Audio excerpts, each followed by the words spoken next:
Good evening. You are watching Wi-Fi Sheep live on New Year's Eve for 2024. Welcoming a brand new year right here live on the channel.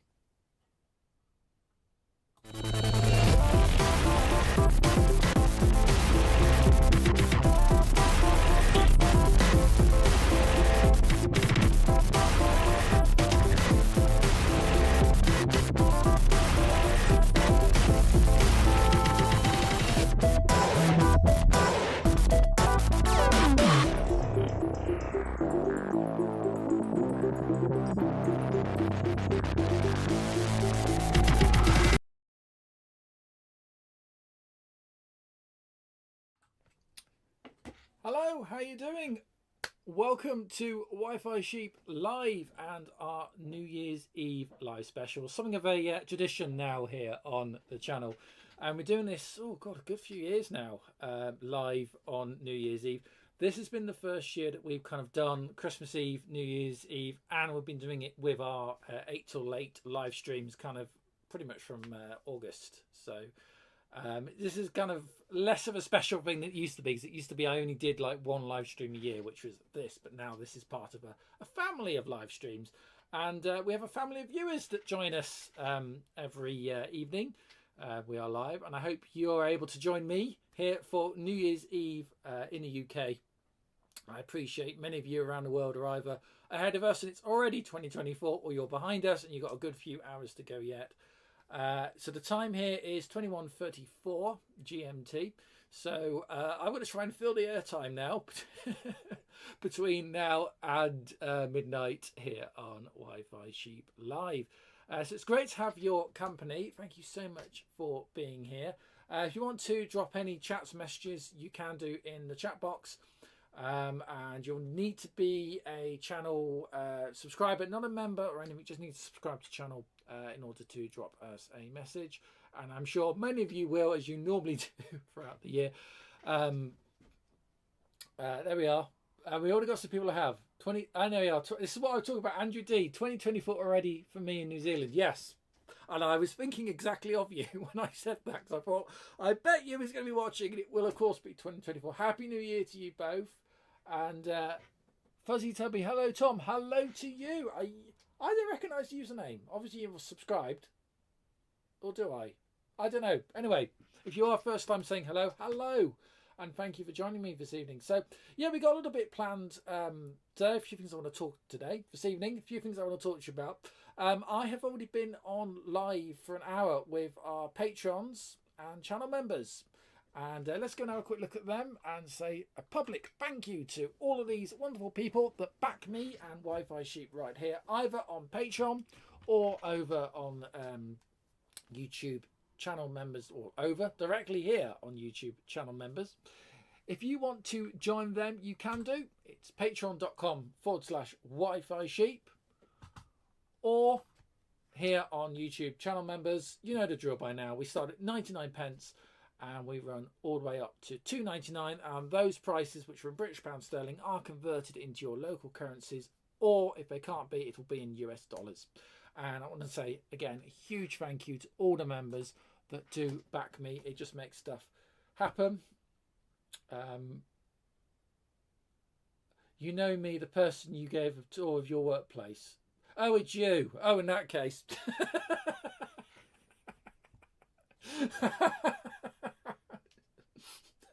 In that case, go away.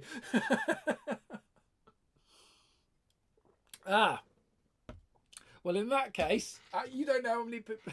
Sorry, this is going to be very confusing to everybody in the chat. Yeah, you don't know how many people I've given a tour of my workplace to, for starters.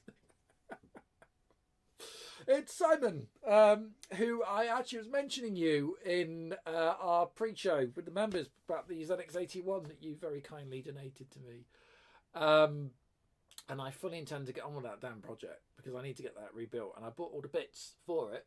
And for those who don't know, this is Simon Pyatt, who, yes, I know who it is, Simon. I know it's you, yeah. He was a friend and colleague from Stafford Roasted Pie Jam. And I actually very recently came to have a tour of work, where I now work. So I gave you a tour. And basically, God, was it a year or two? About 2 years ago now. This is really bad. It was about, was it 2 years? It was a while ago, wasn't it, Simon? You actually donated to me a Sinclair ZX81, which is in a box somewhere. And if I can find it out, I will. And we did one video on it, see how well it worked. Most of it was there working. The keyboard wasn't good. But I knew that anyway. And I bought all the replacement parts, right? And just never got around to getting it done, which is terrible. And that's the problem. There's been a few sponsor videos that was not sponsored, but donations, basically. And I just haven't got around to looking at stuff, which is pretty bad. So that's something I do want to kind of focus on doing a bit more in 2024. So, but anyway, that's great. Well, have you got a new? Is that a new username then, Simon? Because I'm sure that wasn't you. Was it you last year or 2 years ago that you came on here and started trying to trip me up with talking about strange things that didn't make any sense, like meteors hitting the earth or something, as if we haven't got enough problems at the moment. I think it was you 2 years ago or something, wasn't it? So I mean, these troublemakers. Anyway, happy New Year to you, and I don't know if you're joining me all night or just for this little bit, but great to have your company. I've completely gone off track what we're talking about. Oh yes, we were saying channel members. And before we go any further, I think we better just say hello and welcome to our sponsor, Cheap Host UK. Do you have a need for reliable and cost-effective web hosting for your blog, business or personal website? If so, then look no further than Cheap Host UK. Cheap Host UK's basic plan starts from only 58p per month. That's $6.99 a year. And if you're needing a little bit more, Cheap Host UK's premium packages start from £1.41 per month or $16.99 a year, complete with a free .co.uk domain. New customers can also take advantage of an extra 10% discount when purchasing any first-time hosting package or domain name from Cheap Host UK. Use discount code SHEEP, that's SHEEP, to get an extra 10% off. For reliable, cost-effective web hosting and domains, look no further than Cheap Host UK. Full details and an affiliate link are in the description to this video.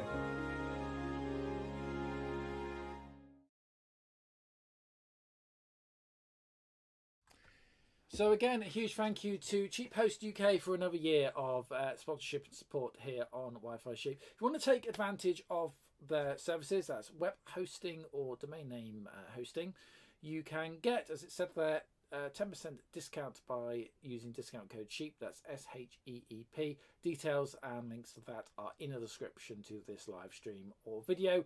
If you happen to be watching on catch up, which I know many of you might be, and if you are watching me on catch up, then thank you so much for joining me for the for the recording of the live stream. If you're here in person right now live, that's wonderful, and thank you for choosing to spend your New Year's Eve with me. Right, yeah, so a few things planned for this evening. As I said, I've already had a bit of a warm-up where I've sort of spluttered my way through about an hour's worth of talking with our channel backers, Patreon and YouTube channel members. Which was great fun, but I kind of I lost my train of thought halfway through it, and I was like, I don't even know what I'm talking about. So it's like a normal stream. Yeah, so a few things I want to talk to you about and want to show you.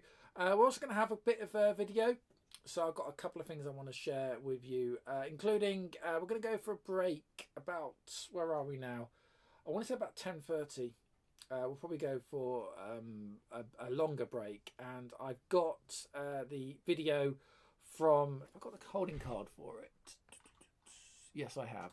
Okay, so basically I've got the Attingham Park DLC video, which was done for Christmas last year on Wi-Fi Sheep. It's been edited and re-uploaded to Channel 2, and I've got the Channel 2 edit preloaded here, and we'll run it when I go for my break, which I will be midway through this stream. We'll run that in its entirety, which is about 15 minutes while I go and have a tea break, which is well-deserved tea break. But that's later on. So I've got a few other videos and things that you haven't seen yet that I do want to share with you. We've also got this, which is the split screen setup. And I have the PlayStation 2 just off camera down here, and I plan to run a couple of games this evening, basically to tie over the time. So I'm thinking we might try Worms 3D, I think it is, or is it? Try and remember which game it is. Hang on, is it behind me?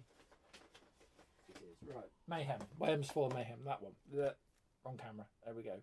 So might try that later on, and also the kind of brilliant Age of Empires for PlayStation that I showed in the Christmas content video, which I thought we might have a play with that, and that'll tie us over to midnight. So I don't lose the fact that we've gone past midnight. I've got the clock ticking there, and that will be on and off screen, but mostly in place throughout the live stream to count in 2024. So let's go back. There we go. So did anybody catch Chicken Cam earlier today? Yeah. Basically, I'm going to explain what that was about. So basically, I've been doing a few test streams just to see how well things work. And I had this idea that it would be really nice. I tried to get this to work the other day and it didn't work. And it did work briefly today.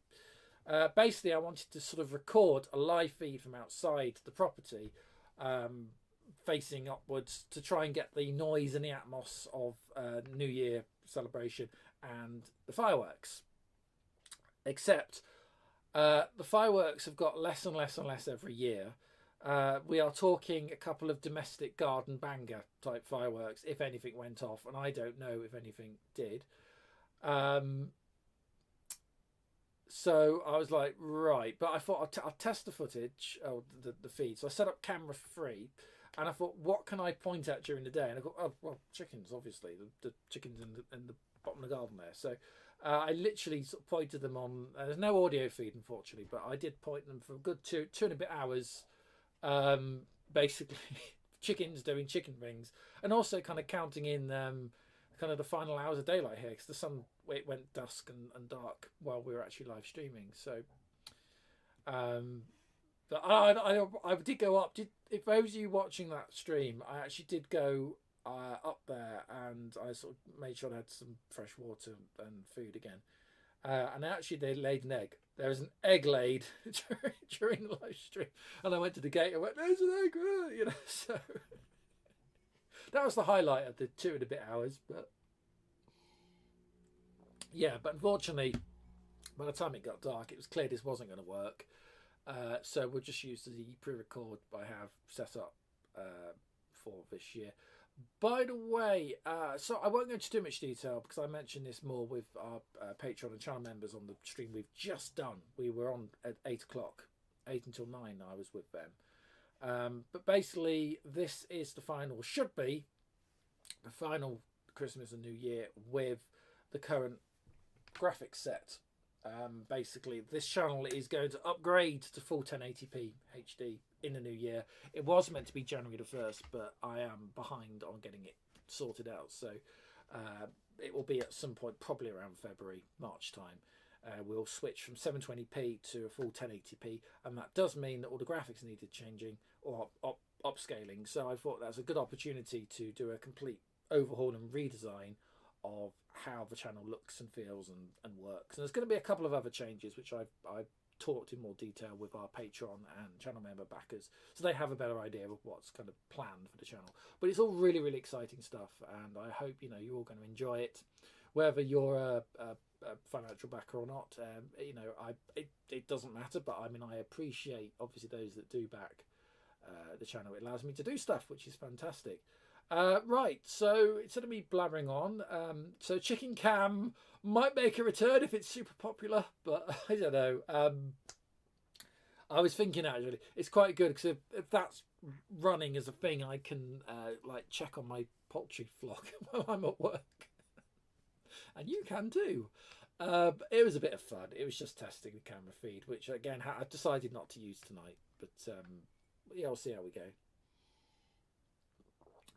Right, so did everyone have a nice Christmas? I had an okay Christmas actually. I'd like to show you a few things that I kind of got, but they're downstairs, and basically the half hour between coming off from finishing with my Patreon and channel member backers and coming live with you, I didn't even manage to get back downstairs yet. And I was like, right, so I haven't got that sorted. So I may need to go and kind of dash off, make a cup of tea. No cup of tea either, which is terrible, just water. Show you a few things that I got. Nothing major, but it's all fun. I'll show you this, which is on the table actually. So this is a new Tiny Basic computer which I built over, well, the past few days over Christmas holiday really. Just had a bit of a flash of inspiration, and this is a prototype for a Tiny Basic system. Now I say Tiny Basic and not Project Rio because it's more similar to the Tiny Basic. Where's the other one gone? So that was the kind of the similar setup to what we were using previous, and I've split that in two onto two separate boards. This one isn't available either in the public domain or as our Patreon or channel member backers as yet, because it's still prototyping. But basically it splits it into two boards, and you've got the main computer Tiny Basic board here, and this is purely the video terminal. What's different about this one is, although it's Tiny Basic and it's using the original black and white video terminal, it is actually Project Rio's basic terminal, or basic kernel, which has been backported. It also runs very nicely off a 9-volt battery. It has a power switch, so I've just powered in 9 volts, has a power switch here. If I cut to video capture, I'll just turn it on for you.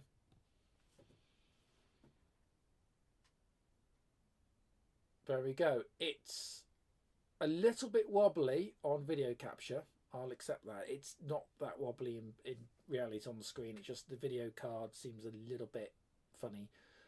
So that's PAL composite out. You can set it to NTSC as you could with the previous system, but it's actually Project Rio's kernel.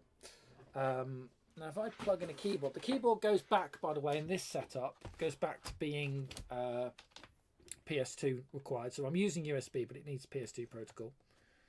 So I'll just plug a keyboard in, and that actually goes onto, where are we? The front panel here. So we've got a front panel held together with blue tack, and we've got the back panel sitting flat, which is the video terminal. So let's just go back to, there we go. Now I'm just going to show you, well, you can already see it on screen, but first of all, we're using the hash commands that Project Rio Basic uses. So it's hash mem, and that gives you the memory. And it actually shows you that we've actually got 1,276 bytes. So that's 1.2K of RAM. Now, the original Tiny Basics up to version 4 only utilised 1023. It was 1 byte short of a full 1K. I've managed to squeeze some extra memory out of nowhere. So we've got, well, nearly an extra 200 bytes of RAM, which on a minimalist system like this is really, really crucial to try and squeeze extra memory out of the system. In the EEPROM is still a full 1K. I've actually loaded a demo program in, which we go E-list. There it is. And it's actually a demo program which I used in the versions that I sold to the National Computer Museum, or the National Museum of Computing. They have a version, not this version, but they have a version, slightly earlier version, with a lot of improvements. Now, one of the big improvements, which this now does, is CLS. Now, CLS on Project Rio worked because you were running through a Raspberry Pi terminal. CLS on the original Tiny Basic systems didn't work. However, he says, CLS, there we go. CLS now works. You can also call up things like version. So hashtag ver will bring you the version. And if we go echain, there is the demo code. Basically, I've managed to do a manual wiring system to switch the terminals. So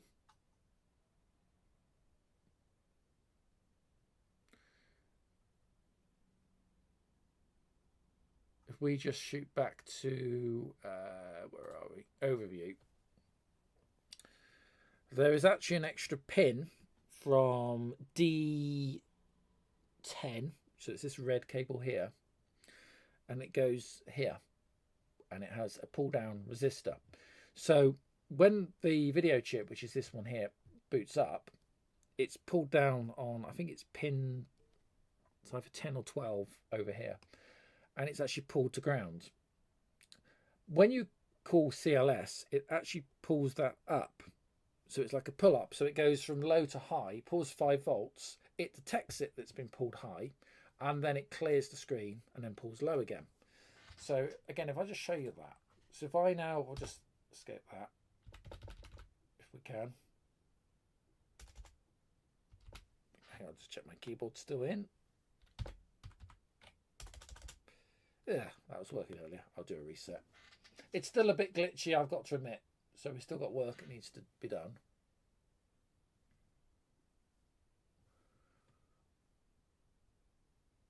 Okay. And again, the keyboard is a little bit finicky. There.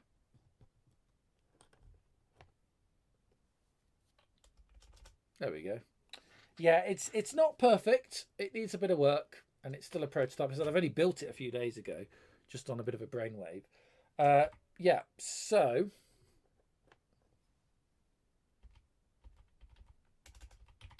it's not working. Always in the live demos. Worked perfectly earlier on. So don't give me jip. Not now. Right. Okay, there we go. Okay, so I call CLS. What that does is it then, that command pulls a pin high on the nano. The high pin is then detected on the video chip. And the video chip then says, if this pin is high, clear the screen. And that's how you got basically the proxy version of CLS clear screen, which is the first time this has ever been able to do it. So yeah, I'm quite excited to kind of keep developing this really. I need to do a few tweaks and changes, but it's on the way. Very interesting design, and who knows, this might morph into something potentially interesting. Don't want to say too much at the moment, but I'm looking at options for it. It's not available at the moment to anybody, so it's still Tiny Basic Computers as it was up to version 4, which was the colour version, for the £3, $3 general backers on Patreon, and then the Project Rio stuff, what you've already seen, starts at £7 or £8, and all those videos do actually. Well, actually, they're in the playlist on the channel. I'll get the words out eventually, honestly. Yeah, so that's the wrong aspect. But yeah, so I'm seeing what we might be able to do with that, and I think it's just the idea of being able to build a simple, fun, solderless computer. You know, in a form factor that's a bit more interesting, but also adding things like a power switch, so you can just power off and run the whole thing on a battery, which I think is rather cool. So that's one thing we've been doing. Something else I want to show you, just changing the subject completely, is this is a video from a little earlier on, about a month or two ago, from work, and this is a robot that's, it's only a very short video. I am way too close to the, hang on, sorry, small adjustment. There we go. I don't know. Is my chair too high or something? Why is that not working this evening? There we go. Yeah. So anyway, I want to show you this video now. This is just a short 1 minute 30 video. This is a kind of cool robot. We've got lots of cool robots at work, but this came into work the other day, and it's so freaking awesome. It has a huge price tag on it as well. And we were having a play with it out the back of the engineering block where I work. So let me just show you this, because I think this is so cool. 102.168.1.102.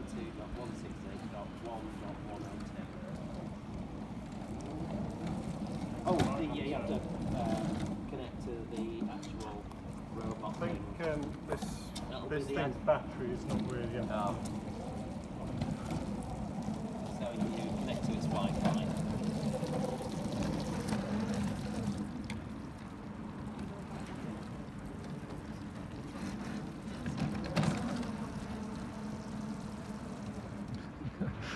There's no way. Go on. Yeah, no. Oh! Oh wow! Oh. It's spinning.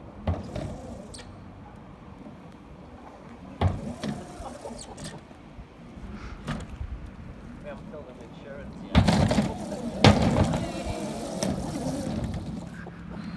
Nice. Driving.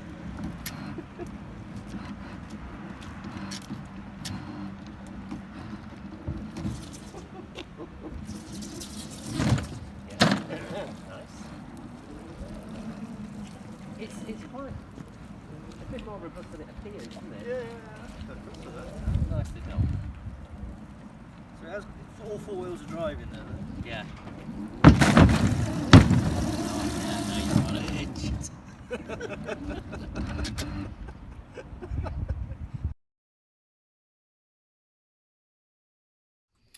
Yeah, so everyone has been pretty much queuing up. Sorry, put those there a minute. Everyone has been literally been queuing up to want to play with a new robot. I've had a little go of it myself, and basically you can run it in a remote control mode like that, or it has a LiDAR scanner. If I go back to the video, let's just 102.1. Right, so just turn that down a bit so you can hear me. Okay, so you can see it has a. I'll just pause it. There's like a black circular. I say cone. It's not. It's like a cylinder just on top of the robot there. That's its scanning LiDAR sensor, so it can actually build up a physical image of it, the environment it's in. Didn't work too well outside. It was much better inside in tracking corridors, but then it knows where it is, and you can set it via a mobile app, via Wi-Fi or Bluetooth, to go to a waypoint, and it will actually make its own way there, including being able to work out if there's obstacles and track around things. So very, very cool.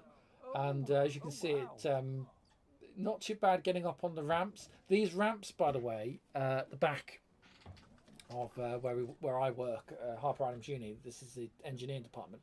These ramps are specifically designed for robots to be able to climb up on, and we do testing with robots. So that's why there's a number of ramps. At least I think they're for robots. I can't think what else they're for. They're too low for vehicles, so you wouldn't use them as inspection ramps. So I think, I don't know, they might be inspection ramps, but I was under the illusion they were for robots. We certainly seem to use them for robots. But yeah, so it's just stuff like this that there's no way you get to play with normally. And you've got this flatbed on the back, so you can literally mount your own apparatus and things there onto the back of it, which I can get that to play again now.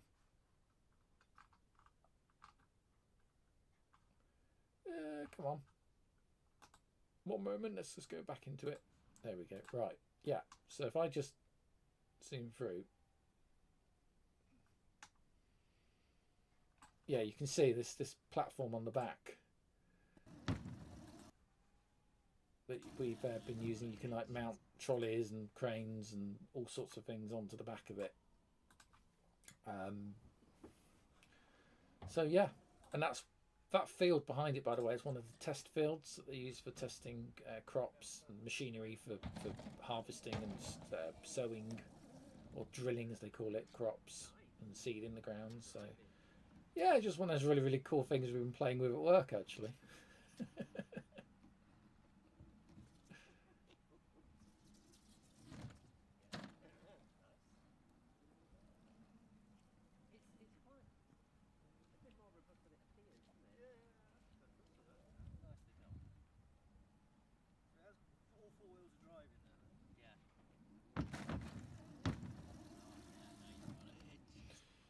Yeah, so that's stuff I'm doing at work. There's a possibility, especially next year, that or this coming year, that some of the work projects I do might end up sort of crossing over into content we do, possibly on the 8 till 8 here on the channel. Depends what I'm working on, basically. It's either going to be my own stuff or it's work stuff. What I don't want to do is just end up live streaming my job.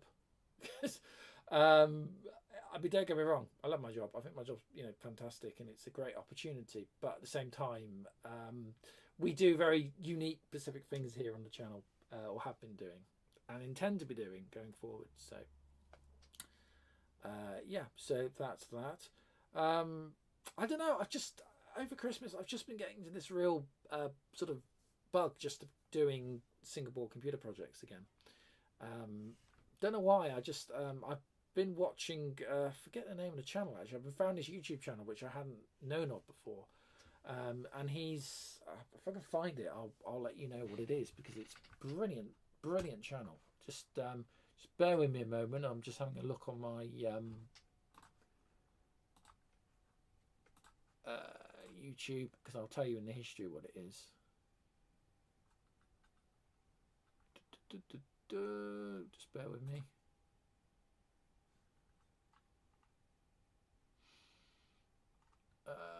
Tech Time Traveller, that's the name of the channel. Absolutely fantastic channel, Tech Time Traveller, well worth a look. And he's got all this stuff basically, vintage single board machines, most from the 1970s. A really fascinating channel, and so in tune with what I want to be doing here, or have been trying to do here on Wi-Fi Sheep with modern boards. So that was kind of partially, I looked at that and thought, yeah, it's great. I'd like to get back to look at our project and what we've been doing. And hence why, if I just show you this again, so that should boot back up, there we go. And hence why I've been working on this project, or basically revisiting. So it's a sort of hash of new and old. Now, this does have one thing I actually wanted to show you, and I know we're going a bit back and forth because I'm trying to remember things. I'm like, I don't remember anything. Let's look at the robot video while I try and think about what I want to tell you. Basically, at the moment, the kernel is the Rio kernel, so it's capable of doing escape command sequences. So if you want to run this with another video terminal, be it maybe a Raspberry Pi FX, Pi GFX, sorry, or if you want to run it with oh, I don't know, I've forgotten wrong camera, one of these. Remember we looked at these every week on 8 till 8. This was the ESP32 TT Go. There is fantastic libraries from FabGL. One of them is for a video terminal, which actually works really well. It's powered by UART RS232 UART serial, which is how this system works. So it should be fully compatible. You would need to level drop though, because it's 5 volts TTL logic on this. It's 3.3 volts on ESP32 and Raspberry Pi, so you would need a level shifter. But basically what I'm saying is you don't have to run with this terminal. People who didn't like the fact that Project Rio used Raspberry Pi will probably like this better, because it is purely Arduino driven, including driving the video circuit. It will be twitchy, by the way, just because the video card it's not quite a perfect PAL composite or perfect NTSC. It's a bit of a hybrid, so it's a little bit glitchy, as you're seeing. But basically, you can put in your own escape codes if you're talking to another terminal.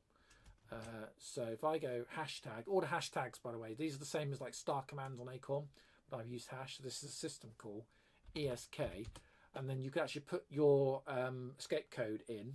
So I'll just put a random number in, and it will then drive back something, and it would actually call it as an escape code. Now, this terminal doesn't understand anything about escape codes, hence why it's just coming back with a random number. If I CLS again, the only thing I have done now, how to do it, as I've told you, manually, is to get the CLS statement working, which I'm over the moon of that you can now clear screen. And it's just nice to kind of do the improvements we did with Project Rio and then kind of backport them to the Arduino. Now, one thing I wanted to mention, did I mention this already? Can't remember if I mentioned it here, if it was in the first stream, is I've eked some more memory on the Nano. So Nano is a 2 kilobyte board, right? And with that, you've got to run your basic interpreter, run your drivers for PS2 serial, and you've got to run the bootloader. So it does eat a bit of that memory up. And last time it got to 1023 bytes. So it's like 1 byte short of a full 1K of RAM. I've managed to find, you can see it there, it's got 1276 bytes. So 1.2K. I've actually found an extra 276 bytes almost of extra memory. And that's not adding it, that's just stuff I found by efficiency savings and tweaking how the memory mapping works. So you have actually got a little bit more memory. As I said, some of it is in the EEPROM. And if I run that, it does run the demos, but I've realised there's a slight E-chain, sorry. I've realised there's a slight glitch that means that when it comes to in-key statements, it can't read this keyboard buffer. It's waiting for the serial keyboard buffer, which is a bit of a whoops, actually. But what we could do is, I've got this cable connected. This is the Orange Pi, which is running just to display here. So what we could try doing, back to camera 2, is, now this is important. I need to take the battery completely out of circuit. This USB is connected to the Orange Pi. That powers it back up. That's 5 volts now from the Orange Pi 800. And I appreciate you're not... I didn't plan on doing this, so this is going to mess up. But it's just bear with me. Kind of got the wrong lens on this, unfortunately, but just bear with me.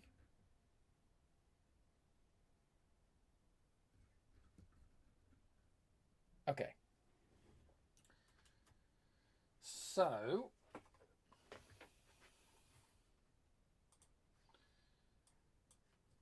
if I open Minicom, which I've just got set up here, this is Linux, by the way. I appreciate you're going to struggle to see that slightly, but it has actually brought up the command prompt here, so I can actually type from the keyboard of the Orange Pi, and it will pass it to the Tiny Basic system. Both existing systems, both Tiny Basic Computer and Project Rio, will do this, by the way. So if I now cut back, oops, wrong feed. No, wrong feed. 1 minute. So if I now cut back, so you're now seeing that. Let's put that in split screen. Okay, so if I now go hashtag mem, you'll see that I'm typing over here. I'm not touching the keyboard that's actually plugged in, is not being touched. I'm actually over here on the Orange Pi, and we can actually send commands straight through. Now if I go E-chain, by the way, the CLS statement, because it also sends a control key or control code, it also clears any terminals at the same time. So it's a mechanical physical clearing by prompting via a 5-volt pulse over here, and it's also being able to clear via control statements. So this should now work. I need to get this tweaked so it works standalone, but this should now work. So if I go, let's go siren. And I did actually disable the speaker, but you can see it scrolling like that. And if I take you to overhead, you'll see there's 2 LEDs here. There's 3 LEDs on here. There's a power LED up here. And then underneath there's 2 more here and here. And they flash back and forth. And it does actually make a siren sound. This was a feature that was actually added to the boards that were sold to the Centre for... National Computer Museum, sorry, get the right museum. Bletchley Park. It's one of the features they wanted it to do that. And I'm just thinking, have I got a space? I took the buzzer off because it makes a lot of noise. Just see if I've got the... Did I put the buzzer somewhere safe? Just rummaging around in the parts bin, just a moment. Put it... Oh yes, I did. It's in here.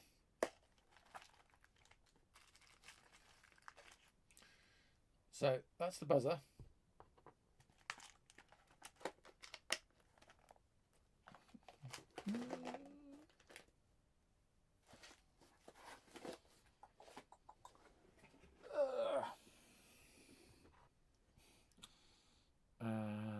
yeah, let's plug this in live while I've got voltage running through. That's safe. So we need to go ground it onto the ground line. I think it's that one. Yeah. There you go. I did warn you it was loud. Is that annoying yet? Hold down Q. There we go. It stops. Yeah. So the buzzer actually is active, and you can get it to buzz and light things up, etc. So that's just one of the things it can do. Let's go back to split screen. So I have modified the program now to actually clear screen when we type things. So we go to, that's what we called a binary demo. It's strictly speaking not proper binary. It's just a random statement, print statement, basically saying if it's more than this, if it's more than that. It's a random statement, print 1, print 0. So it's gobbledygook. It's not actually proper binary. It just looks like binary and looks quite interesting, especially if you're running in a kind of like a demo mode. So that was one of the demos, and again you can just hold down Q and that will break it. And then there was the Essen game, which I can't remember what version this was, but let's just see if that works. So what number am I thinking? And you basically just put a number in and you get sound if it's correct. Or now this one could now benefit from having clear screen statements. Oh, there you go. I got it right. So yes, new game, 1 or 2.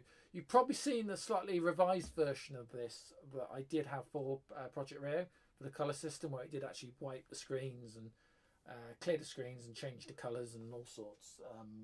But this one is kind of the more simpler version, so we'll say no to that.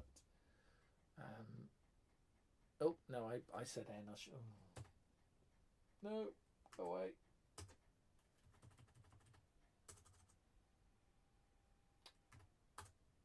Okay, that's broke. There we are. Yeah, so basically that kind of gives you the idea of how that works. Still a few tweaking to do, but I'm kind of excited about where this might actually go. That's my thinking anyway, but we'll see. So yeah, I know quite a few actually have been building Project Rio systems. Let's just do a quick reset. Reset that back. There you go. I'll sync in a minute. There we are. This terminal, by the way, does support PAL and NTSC, and you do that by selecting a jumper, which is not that one. It's this one here. Which, if you pull that, it's low. If you pull it high, it'll go to NTSC mode. Low, it switches to PAL. I'm running it in PAL, being a UK PAL country. So yeah. Right, so that's the sort of demo on that, and again, it's just been really exciting to kind of be playing with that and just seeing kind of, you know, where we're at the moment and what we're doing. Okay, I'm just wondering. Yeah, so I think we're a little bit early, but I think we might go for a break because I need to do a bit of a reset, such as cameras.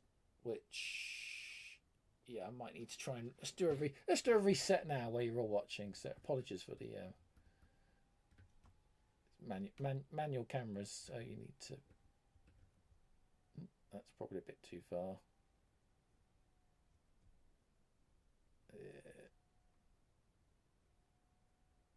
Great little cameras these. Unfortunately, they do get a bit fisheye, and yeah, I'm over here. And I'm out of focus. Hang on. They do get a bit distorted, fisheye. Plus they're because they're manual focus, which is great, which means they don't knock out of focus. Or you know, trying to autofocus. And you've probably seen it in videos where suddenly it clips out. My other camera does that, unfortunately, but this is actually quite good at not. Obviously, because it's a manual focus. So, yeah, right. So that's that bit done. We've reset the camera. So good Good to have that back. So I'm thinking what we'll do is we'll take a break because I need to go and grab a cup of tea. And while I'm gone, instead of giving you just the holding caption like I normally do, I thought we'd have a look at this, which if you haven't seen, was Attingham Park DLC. This was a video that was made last year for Wi-Fi Ship at Christmas. And basically it's a DLC level for the Farming Simulator 22, which is on various platforms. I'm playing it here on the Xbox One. And Attingham Park is a real life map for the game. That's literally, it's a real place, and it's literally 3 miles from where I am right now. So it's my backyard, effectively. It's a place I know really, really well. And it was really cool to kind of do a comparison video between the real and the Xbox game. Plus that we start with my daily routine with the chickens that some of you saw live earlier today. So it all kind of ties together. So I thought I'd leave you with that for about 16 minutes or so. And when we come back, we'll have a look at some Christmas presents and fire up a game. Probably play one of 2 games on the PlayStation 4 this evening. And we'll call in New Year. So enjoy this, and I will see you on the other side.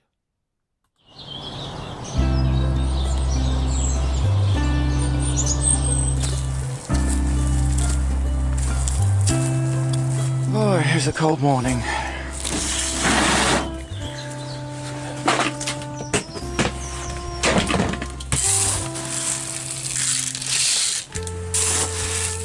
Let's go and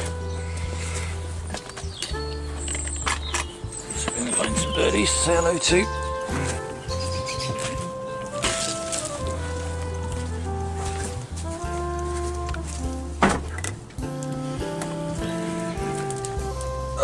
There we go. Come on then.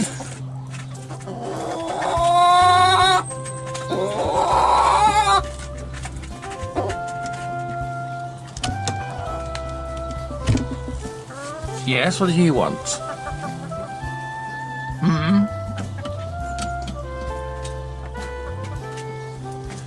Anyone laid me an egg? Oh, that looks, get out of the way. That looks like there is an egg. Someone's laid an egg, have they? Yeah? I'll go and get my egg in a minute. You gonna let me have the egg? Maybe.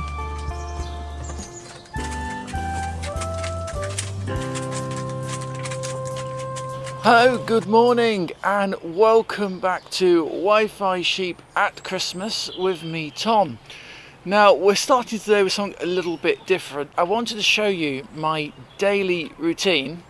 I do this every day, all year round, come rain or shine, and that is to look after the livestock, which I happen to own. Now, in this part of the world, owning livestock isn't exactly unusual. People will probably own at least some chickens like I do, possibly a goat, maybe a sheep if you're very lucky. But basically, we own livestock. It is a rural, semi-farming community here. I mean, for example, this county doesn't even have a major city in it. I live in the biggest town, and it's just a way of life that we have here, hence the name of the channel, Wi-Fi Sheep. Now, many of you might know that I'm not really a gamer, but one of my guilty pleasures is playing the farm simulator games from Giant Software, in particular the latest and current version, Farm Simulator 22, which I play on Xbox One. Now, what's really great about this game is obviously it allows you to play a farmer, which is something I think many of us would really like to do in real life. But also there is a free DLC map for 22 called Attingham Park. And believe it or not, Attingham Park is based on a real world location, which is less than 10 minutes drive from where I am right here. Take a look.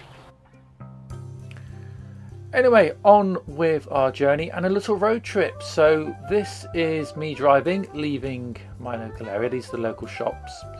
This is called the Column Roundabout. And we join this road, which will speed up the footage. This is London Road. This is on the way to Attingham Park. That's my college, we've just passed on the left. And we'll continue down the road to Emstree Island Roundabout. This is where we cross over the A5. And this is now the B4380, or the former old A5, and this takes us to Attingham Park. So here we are, we're now live with the game footage. The Xbox version, well, obviously is on your left and the real life version is on the right. And here we are entering Atcham, which is one of the 2 villages on the map. This map, by the way, is created by GB Modding, and it's for Farm Simulator 22 by Giants Software, and that's what we're running here on the Xbox One original. You'll notice there's a sheep truck just passed on the real life footage, and we're coming up to a turn here in the village itself. Now, because mapping doesn't quite add up space-wise, and I in real life have to wait for traffic, can't just ram into things, I've done to do a few of these cutscenes. Here we are, we're back now, so the footage kind of syncs back up again. So we're entering into the village itself, and as you can see, all the buildings, they're there. They're not quite 100% right, but they're there. And we're coming up to another turning here. Now, in reality, you'll see in a minute, I had to stop again to let a van out because the road is narrower in reality than it is on the game. So we just let this van pass. Okay, there we go. And here is the main sort of residential street. I think it's the only residential street in Atcham. And we're going to go right to the end of the road and park up adjacent to the fence. I've got there a bit quicker in the game than I have in reality. Transmitter for TV and radio.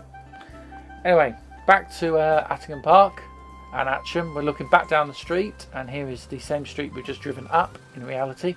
And there's that van again. I think he was lost. Okay, this is the churchyard of St. Eater's, which is the other side of the village. And again, it's all beautifully modelled in the game. Not quite right, there's more of a graveyard in the real church, but and the church model itself I think is a little bit more of a generic church model. But yeah, here's the church in reality with its clock tower. And here's the game version, which, yeah, is a close representation. Anyway, let's wander for the churchyard. And here is the banks of the River Severn and the very iconic twin road and footbridge that we have in Atcham, which again has been beautifully modelled. And this is the back of the hotel, which has been closed now for a little while. It didn't do too well out the back of COVID, but in the game there's actually a delivery point at the back here for, I forget what it is, I'll have to look on the game, but yeah, the real hotel hasn't been open for some time, unfortunately.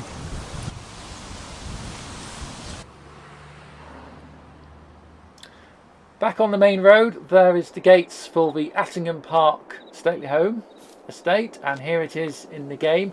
Again, because of the sort of camera angles and things, the perspectives don't quite match up with reality. But we do my best, and there is a better view of the real arches, which again have been, you know, very faithfully recreated and modelled. Hopefully you can hear me all right. So we're moving along the road now, and you see the bus shelter, quite substantial brick bus shelter, is beautifully modelled. A couple of houses correct behind.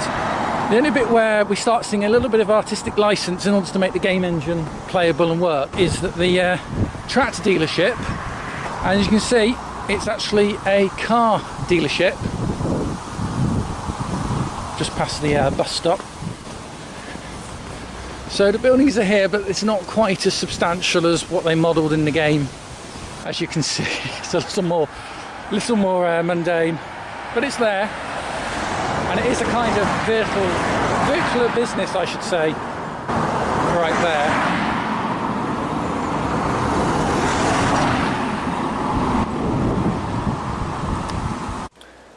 This is back on the main 2 bridges at Atcham, and again, this is probably one of my favourite models because they really have captured this so well, all things considered.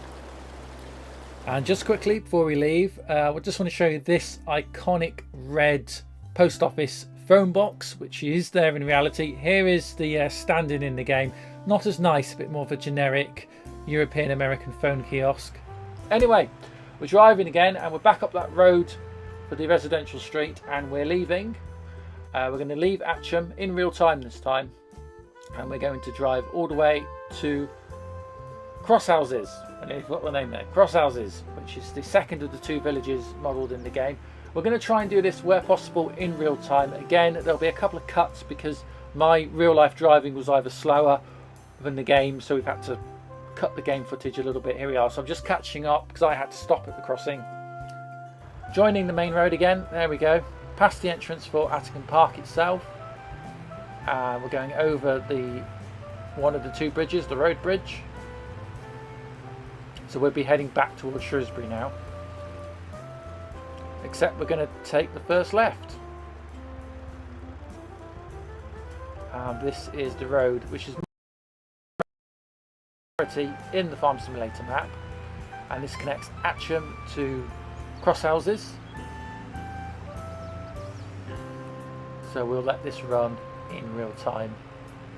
I don't know who parked that tractor there. That's probably why there hasn't been much AI traffic around, because it's all got clogged up behind a tractor that someone may or may not have left whilst doing this recording. Oh well. I also noticed actually a lot of the cars in the game, there's very few European cars, so you generally have an awful lot of French cars. Also you'll notice that I'm actually driving on the correct side of the road, which is nicely modelled in the game. When a lot of US people play this, they always drive on the right, but of course in the UK we drive on the left. Admittedly, I am in the game using a left-hand drive vehicle. That's mainly because of where the dash camera on my car is situated. My car's a right-hand drive, but just the footage works better to use as a matching vehicle. So, I also should probably apologise for all the muck and stuff on my windshield. I didn't really notice that. I couldn't see what the camera driving. So, but anyway, I hope this gives you an idea. It's roughly accurate. I've also tried to match the season, so both the real footage and the game footage are emulating the full autumn-October season. So again, we're just doing a little bit of catching up here. There we go. To try and keep the game in sync. So on your left, the substation.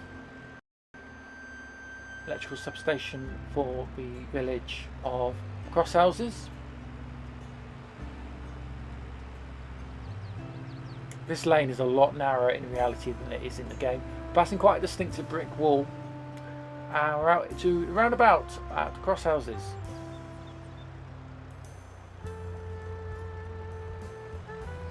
We have more traffic in reality than there is actually in the game.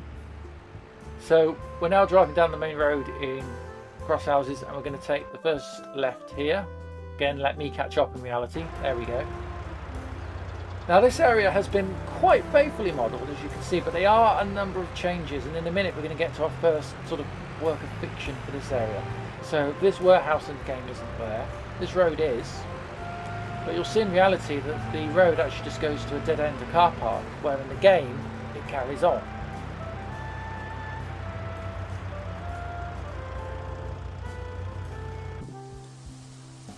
But what is in reality is this main block of housing. And again, all this has been quite faithfully modelled, and it is relatively accurate for what is there in reality. So we'll just have a little wander down the street.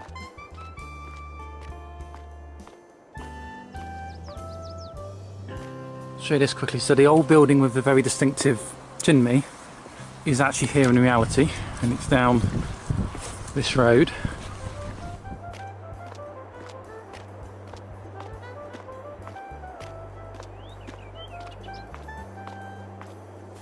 And then down the bottom here is, in the game, what they say is a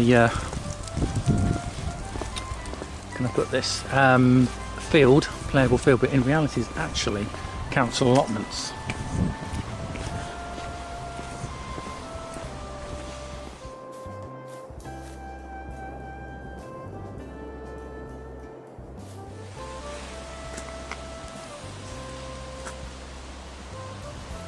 Which on my level I've sort of flattened, set up my farm depot.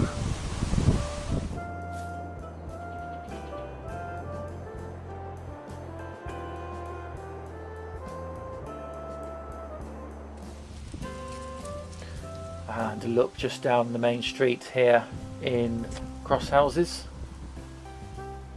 Again, very faithfully recreated. Not so many houses the other side of that wall, but it's there.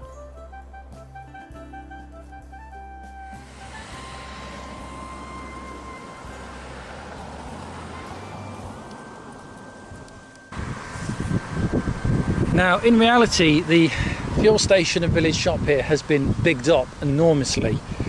So it's not actually that big a site. It's there and it's relatively faithfully modelled, although it's sort of in the game it has other industries around the back of it, which I can tell you aren't actually there in person. The roadway leading around the back of it, which is probably just hiding behind the back of the street lamp, there it is, by the road sign, that does exist, and that just got the back of the site and up the hill. So it's faithfully modelled, but as I've said all along, the game has to add things to it to make it functional, which aren't there in reality. In reality, yes, it's a petrol station and it's a very small shop and post office, but it's not the kind of hub for this area. You'd go to places, much bigger places, much nearer, if you wanted to do big shops or anything. But of course, the game has to compromise. Obviously, the whole point of Farm Simulator is you can actually be a farmer, and it's just kind of be here on the Xbox. And by the way, just ahead of me are sort of those trees in the distance, so where I actually am is kind of about a mile and a half that way is Wi-Fi Sheep headquarters. So we're literally not that far from here at all, so I know this place so well and have done for years. So there you are, that's Attingham Park map for Farm Simulator 22, as featured in real life, just down the road from me here at Wi-Fi Sheep. I really hope you enjoyed that video, something a little bit different for Christmas. If you haven't done so already, please do consider liking and subscribing. You can also join us on channel members or via Patreon at patreon.com/Wi-Fi Sheep. Here is a list of the current brilliant, fantastic people that do financially back the channel, either via YouTube channel members or Patreon. Thank you so much if you do continue to contribute. I hope you have a fantastic Christmas, and I hope to see you real soon right here on the channel. Until next time, bye for now.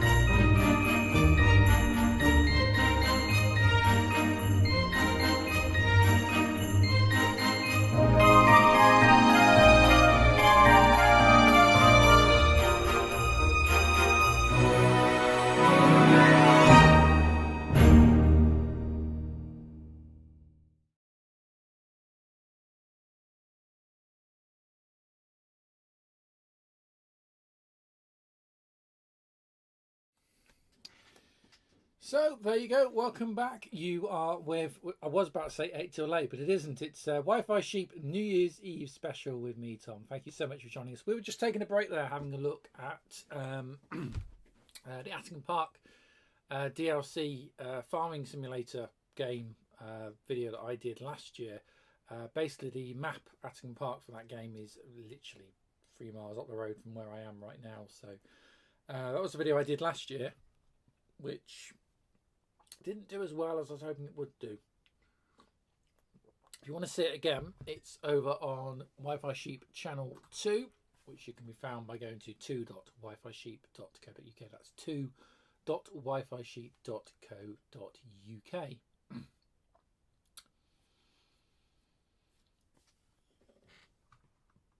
Anyway, right, how you doing? I needed that break, just so I've got myself a cup of tea now, so I'm doing all right. We're going to be with you until midnight at least. That's midnight 0000 hours GMT, calling in the brand new year of 2024. A bit of a tradition here on Wi-Fi Sheep is for me to do these live streams, especially on New Year's Eve. And yeah, I mean, to be honest with you, can't think of a better place to be. I know some of you have got places to be, family, friends, parties, a life. I have none of those things, hence why I'm here. But no, seriously, it's good to be here. I'd far rather be here streaming this to you. Just having a general chat. So a few of you have piped in tonight. It's been quiet for a little bit. So I don't know if everyone has left me or whatever is happening. But if you are there, I would like to say hello. And obviously, please do feel free to go ahead. You do need to be a subscriber for at least I forget what the time is on that. It's a couple of days, I think it is. But if you do want to say hi, then please feel free to. Right then, so in a moment we're going to have a look at the PlayStation. So PlayStation 2 has been the theme for my Christmas content for this year here on the main Wi-Fi Sheep channel. And I've done a few videos on it. We've mainly been looking at a couple of games, introduction to the system, and we did some on click and point adventures. And my plan was to sort of spend the remainder of time we've got together this evening basically playing at least one game on the system. And there's actually a few things I want to show you that I will do in this live stream, because I seem to recall showing somebody, but I can't remember who it was. No, I don't think I have shown it on the live stream. It's bad when you can't remember what you have or haven't live streamed. I'll show you something with the PlayStation in a moment. Excuse me. We'll also say hi to the Imp67, who is back with us, who's one of my YouTube channel members. So was with us earlier on for the first hour. So some of the people watching this will already know that we've already been streaming for an hour. But this is the live public stream, so everyone is welcome to join us for this one. Yeah, so before I do that, let's talk Christmas. And let's see if we can fit this in or not. So I have roughly cleared the desk. I stressed the roughly part. Let's just get that out of the way. The problem when you're live streaming, you've constantly got cables and everything everywhere. So there we go. Just pretend everything else is neat and proper, and we'll be fine. Right. So, what did I get for Christmas? Well, I got some socks. I'm not even kidding. Actually, I got a couple of packs of socks. Didn't realise that. There we are. So I've worn 2 pairs already. Yeah. By the way, other manufacturers of socks and heavy lifting plant equipment are also available. I did actually ask for some socks, so that's what Anna got me. It's greatly appreciated. Show you a couple of books. This is what my brother got me. For those of you that do know me, you know I am a big railway enthusiast, and I want to do more model trains and model railways, and that's another reason why we have Channel 2. That's set up ready to do model trains and model railways. I just haven't got around to actually filming anything yet, but there's tons of projects for that alone waiting to be done. So my brother got me not only this book, which is really, really nice. He always gets me some brilliant books. Also got me this book, which again I appreciate is quite specialist, but again really, really good. So just don't know what that is. Oh well, never mind. Doesn't matter. Yeah, so they're both really, really nice. So appreciate those. Then from Mum and Dad, I got this book again on diesel locomotives and trains, and I got this book. So yeah, that was really good. So appreciate those. They're all very interesting. Have I got time to read anything? No, but not that I'm complaining. Now I'm going to try and just bear with me. I've got to try and zoom out, which could be interesting. Oh, and I am actually as far out as I can go. Right, this is going to be, because I'm on the wrong lens. We might be better off switching to the other camera for this. Yeah, right. We might just have to improvise a bit here. Okay. And then, talk about toys. I got this from Anna, who I think picked it up, reduced at the supermarket, but that doesn't matter.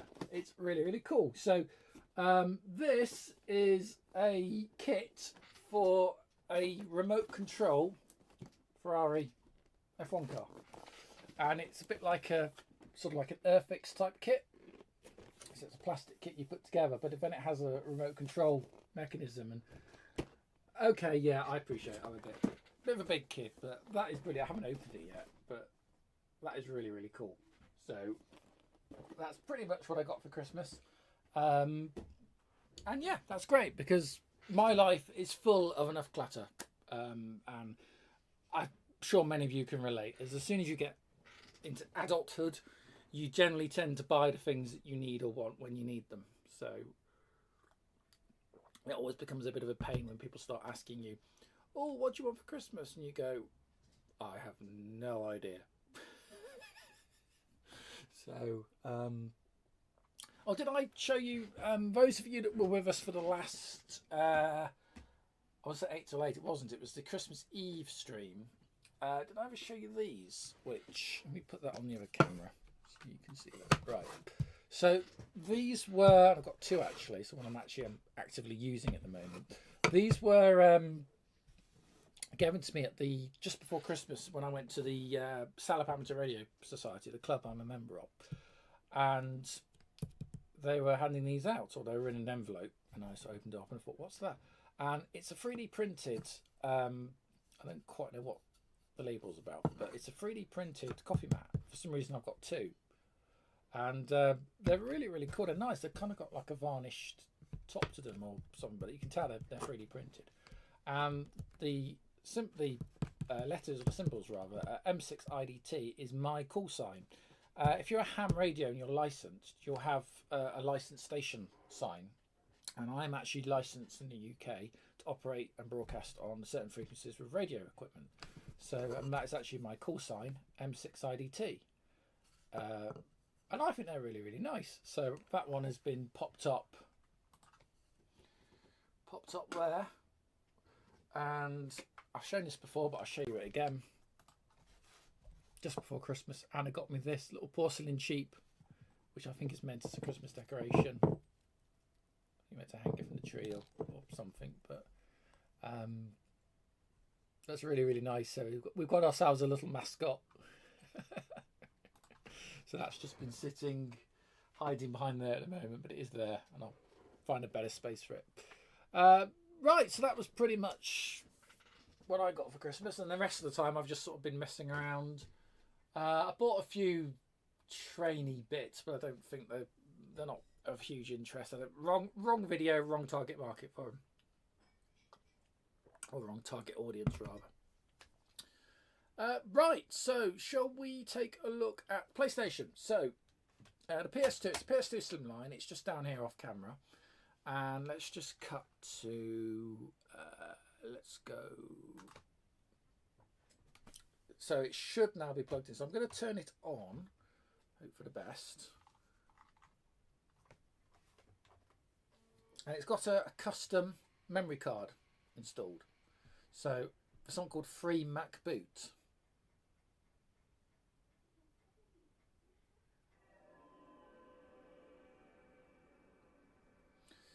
And those of you that are accustomed to the PlayStation 2 may notice that the menu looks a little bit different.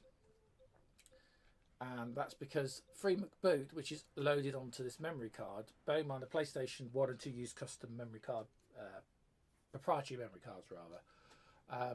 So this has had this custom software loaded. So if we go browse,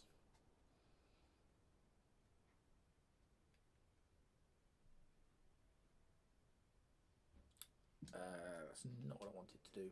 Hang on.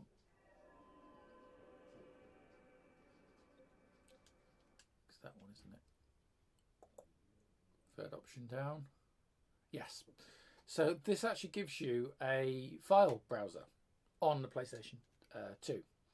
So we actually ask for file browser. And I apologise if you can hear a squeaky dog. I believe Anna, my fiance, who's just got home, she's been working all evening. Of course, the store is now shut for the year. So she's just got back in, and I think she's just giving Bella, our dog, something squeaky to play with. So anyway, you've then got access to be able to go through the filing system.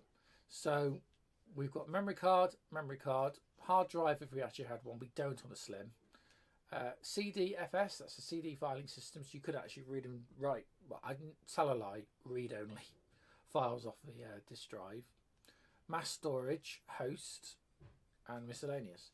So if I go mass storage, I have a little USB thumbstick plugged into the one of two USB ports that came on a PlayStation 2. So let's just go OK. And we're now looking at the file directory on a USB stick. And I have a number of emulators installed, including NES.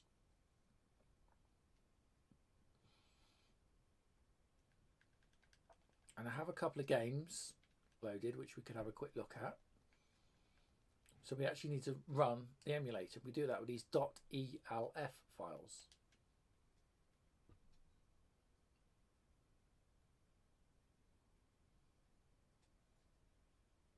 It takes a moment just to sort itself out. See how it's switched into NTSC mode there? So this is an NES emulator running on the PS2, which is kind of impressive. So let's go back to mouse storage, NES, and let me show you Elite. Now this is the 6502 Nintendo Entertainment System NES version of Elite, which uses the same code base as the original BBC Micro version.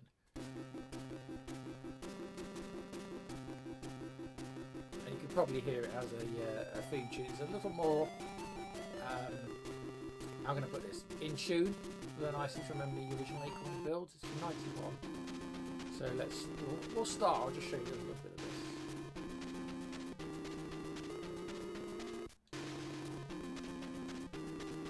So it starts instantly with a kind of combat mode. And what's impressive about this game, bear this in mind as I play it, is that the NES doesn't have a direct draw to screen ability. So these vector wireframe graphics have to be done by updating a set number of tiles. There's a grid of tiles on the screen that you're seeing now, and it redraws on the fly all the tiles in the correct perspectives and shapes to make the 3D polygon look, because it can't draw directly to screen, which is just insane when you think about it.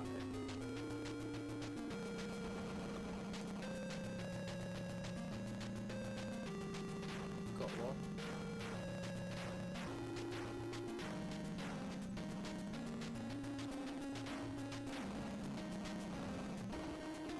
There we go.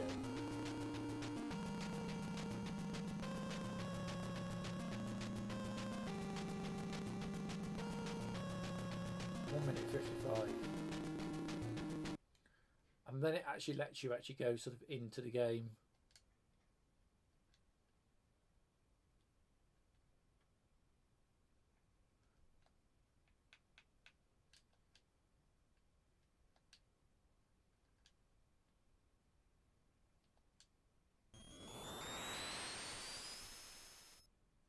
Famous launch sequence, and there we go. This is kind of actually the official start of Elite.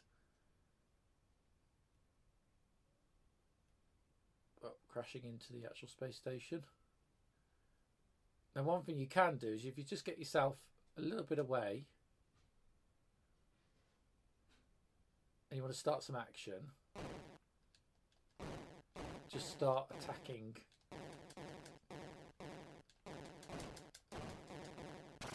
your own space station, and then something should come flying out, or at least it does on the BBC Micro version.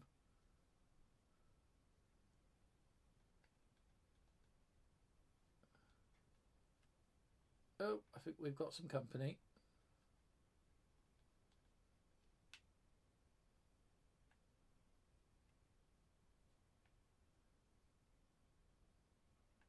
Yeah, you see them?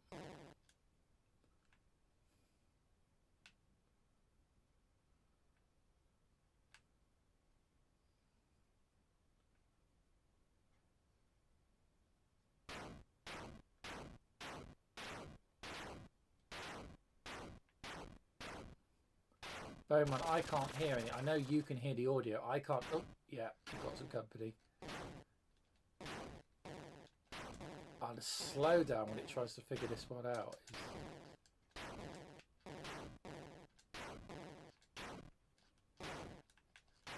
Oh, there's a lot going on.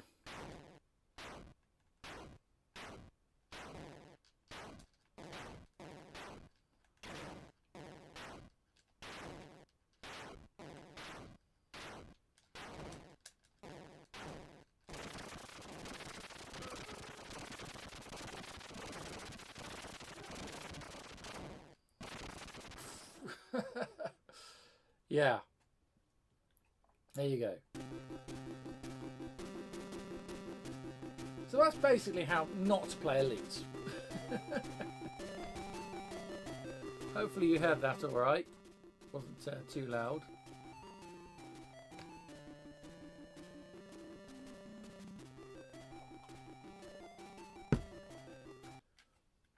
And you can actually bring up a menu.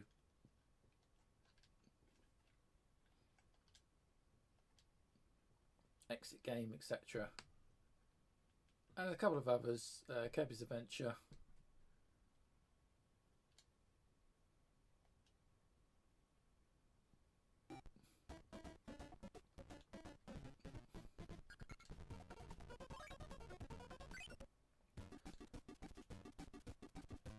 Which is a late title.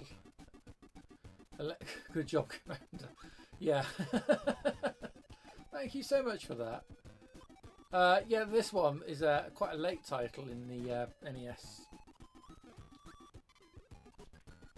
93 or something, from a system that came out 83 in Japan, 85 as the NES, because it was a Famicom in Japan in 83.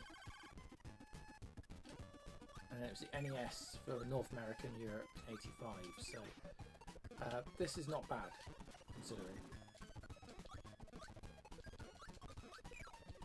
Too fat to fly, there we go.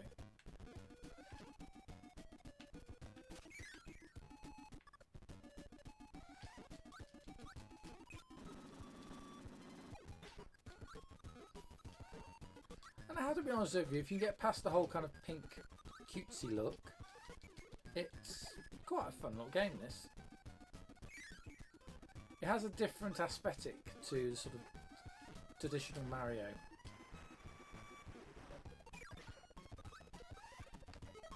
Anyway. Yeah, I think we'll reset that. I don't fancy any copyright strikes today, in all honesty.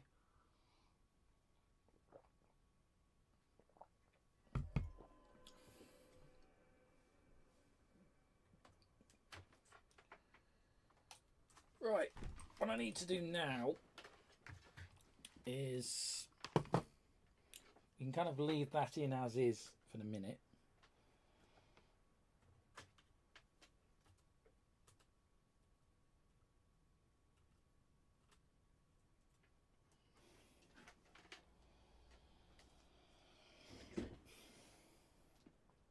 It's getting tangled up in my own cables here. Right, so basically what we'll do now is I'm going to plug in a mouse. This is what I did in the video.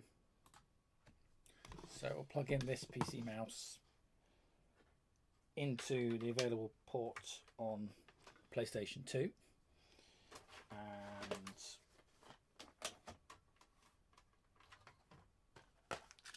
we'll try Age of Empires.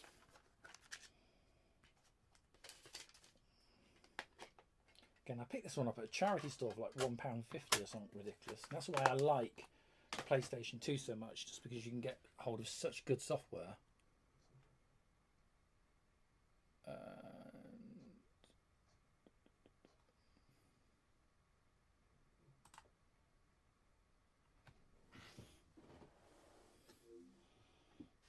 That's a good sign.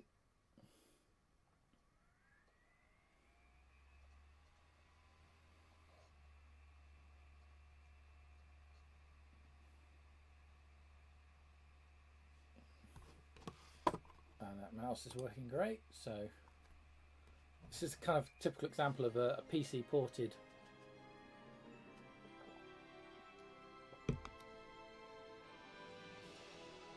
And also a very rare example of a Microsoft product on the Sony rival Sony platform.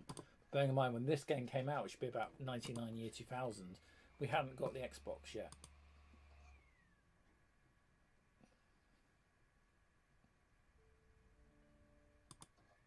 Let's get the intro.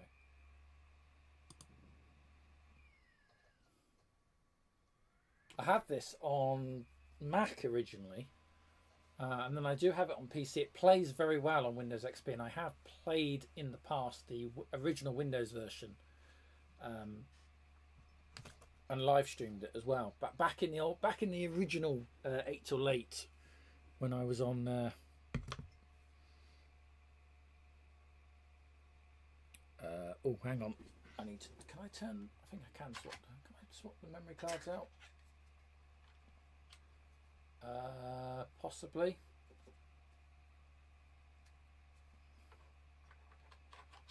I might just need to do a reset. Apologies, need to just do a quick reset. Because if I pulled out the card with the firmware on it, which is on the memory card, so I need to switch back.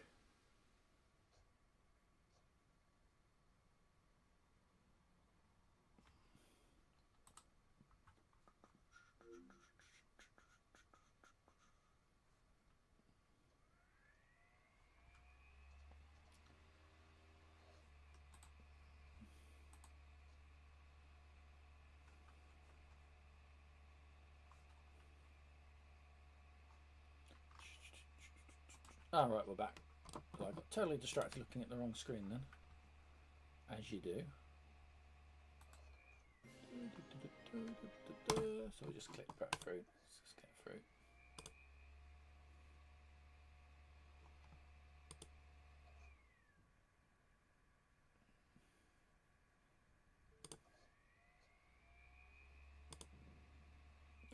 Some mice actually don't work well with this, and I did actually plug the wrong one in originally, and it just didn't.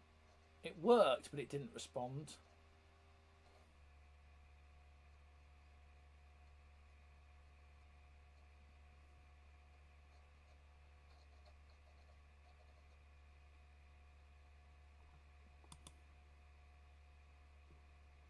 There we go. That'll do.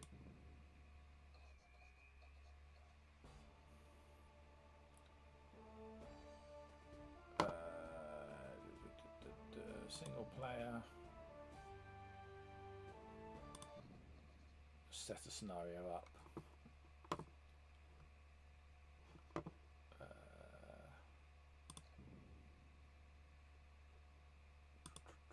Coastal. I like to play on the islands. Other players too. Large map. Resources standard. Population 100. Reveal map normal. Starting age standard. Victory standard. Oh, should we have all text? Cheating a bit, but there, we'll have all text.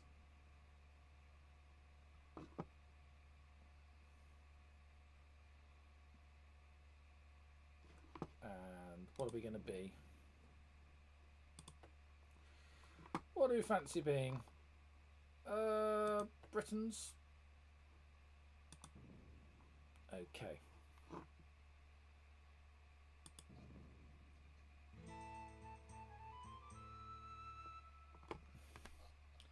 Start the game. By the way, I always remember how noisy PlayStation 2s are. This drive.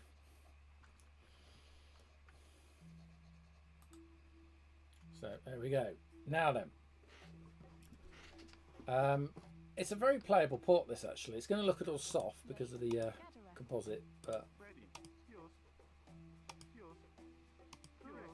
on mouse it's very, very playable. So I always pick islands. So basically we are set up here on an island with minimal amounts of resources, and the idea is that we're going to basically build some sort of army, and the left and right clicking on this works an absolute treat as well.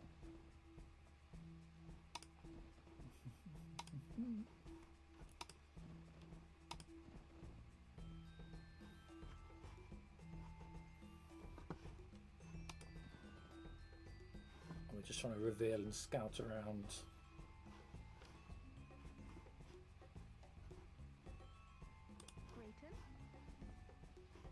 Let's create a couple more villages. One thing that I learnt, and it was talked about from the developers of this, because it's recently had its like 20th anniversary or something, and they said that everyone always assumed that the AI players, the enemies, we need to build some more housing. The enemies basically seem to have infinite resources from day one, And the developers of this actually admitted that yes, they do. The game, they start with 1,000 of everything, and we don't. So we're always at like a disadvantage, almost from like day one, really.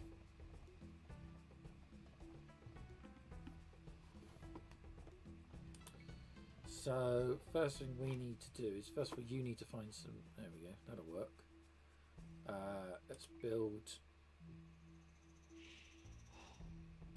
a dock down there.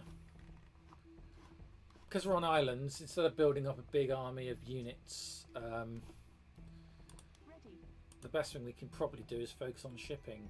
But what we will need to do is some basic protection.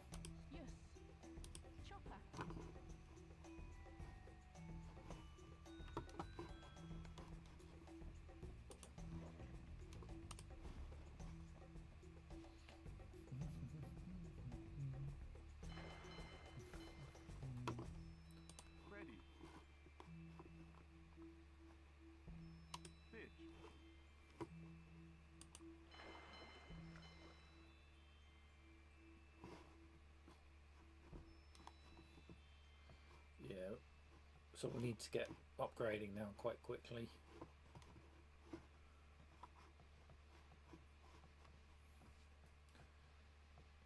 So you basically you upgrade for the ages. You start in the Dark Age and you sort of upgrade for all the ages, and you can then build troops. And basically what I'm thinking is naval fleet, protect this island instead of trying to build a big army actually on the island. We'll basically just try and protect it. Bear in mind, we're now in the final hour of 2023. So, yeah. And we're playing Age of Empires on the PlayStation 2. Why not? Why not?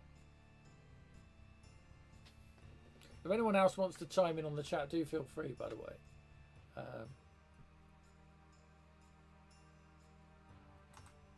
We'll like sort of multitask now. See what we've got. Yeah, doing alright. Again, for those of you that are joining me this evening, then thank you very much. It's fantastic to have your company. It really is.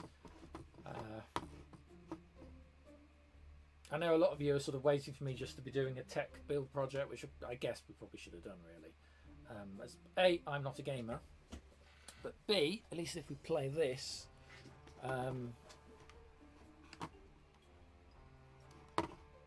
I can stop and look at things. Oh, hello to yeah. Fuzzy Tubby never really went anywhere. Hello, Simon. Are you alright? Still with us then? I can always keep asking people, like, especially on the New Year's Eve and the Christmas Eve special, like, don't you have anywhere better to be?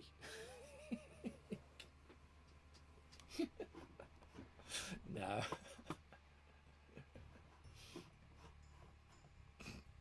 Whereas Simon's asking, where is everyone else from? Well, if anyone else wants, we know where I'm from, Shrewsbury, Shropshire, where I'm based right now. If anyone else wants to chime in, do feel free in the comments.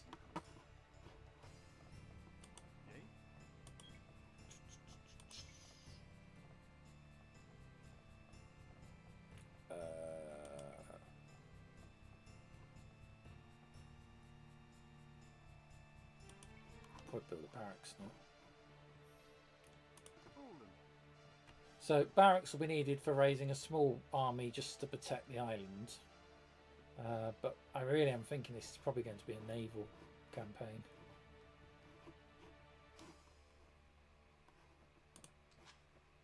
What do we need to upgrade? Food 500.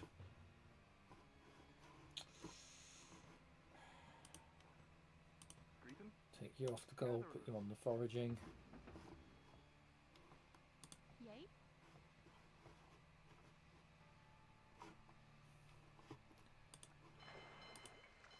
Tempted to build some fishing ships, fishing boats. We're going.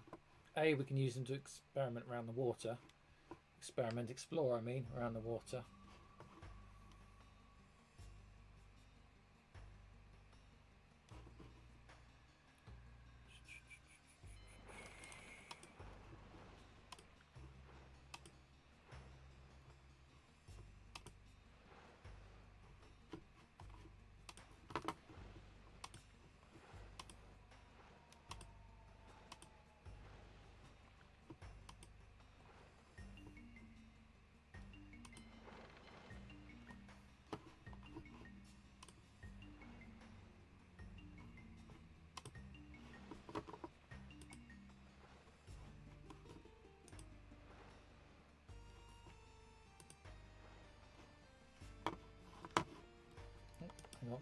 There's some fish.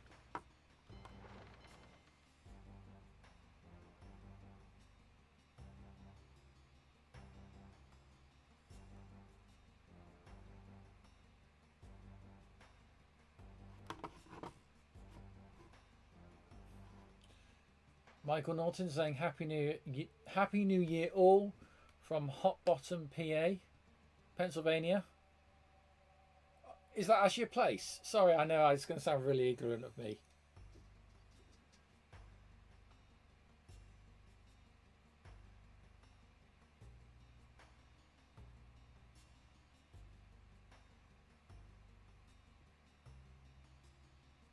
Okay, okay, never mind.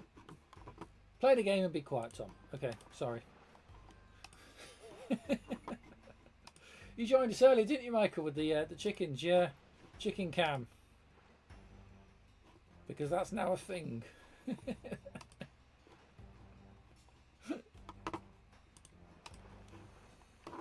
Of course, North America, you will be... Where are you?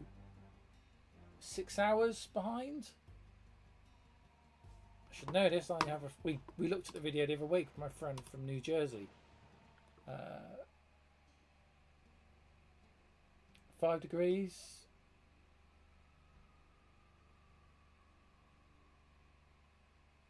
And yes, so it's 5 degrees, and yes, it is actually a place. Okay. Cool. Yeah, well, I don't know what I'm talking about. We have some, well, I say weird sounding places, but places you go, that can't be real. So please excuse my ignorance there. And yes, Michael's just saying it's 18:05. Yeah, so 6 in the evening there. So by the time we're all done here, you'll still have a good few hours to go yet.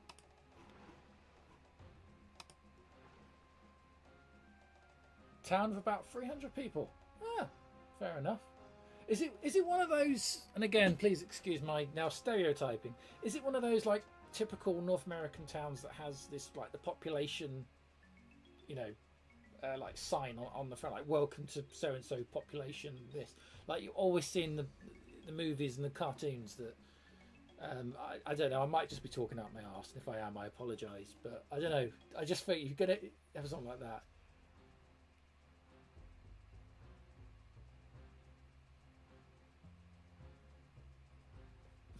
And chickens too.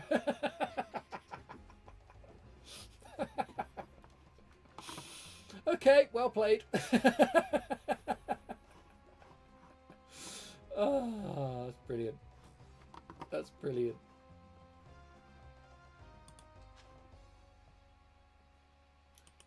Okay, let's upgrade.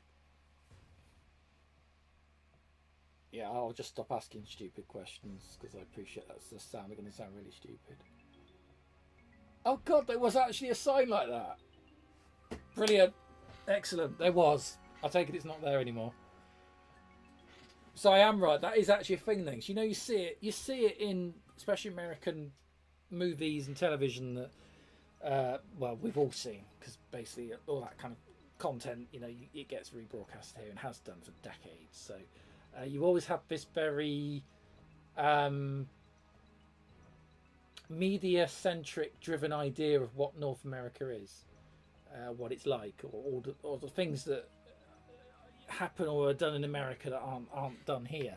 Actually, we don't have population. I'm not aware of any population signs on the welcome to for any towns or villages around here. But so somehow the sign was removed and a fancier sign put up without the population. Ah.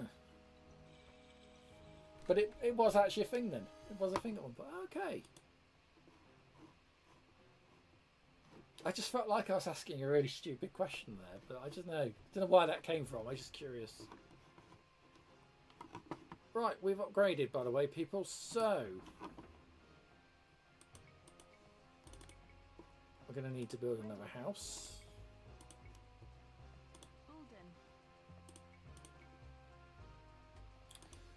The house, by the way, in this, not enough houses yet, because basically every unit you spawn needs to live somewhere, so that's why you have to build houses.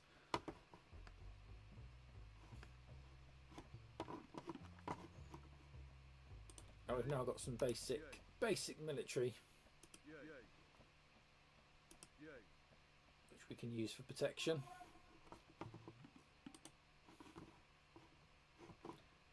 That system is really loud, isn't it?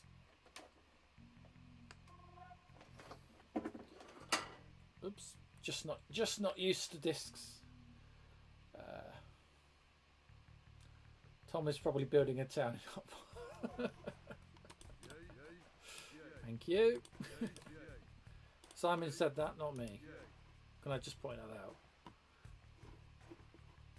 I'm so going to Google that. As soon as we're finished, I'm going to Google the town of Hot Bottom because I'm curious now.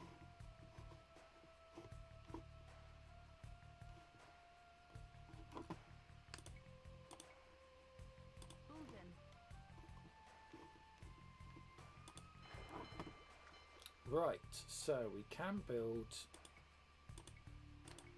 basic galleys.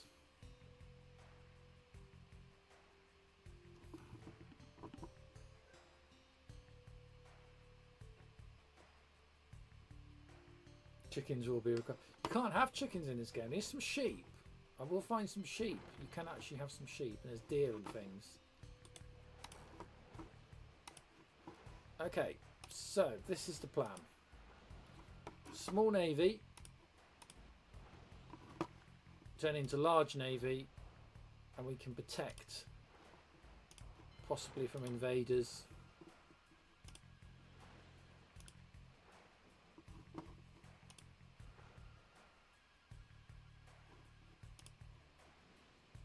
There we are.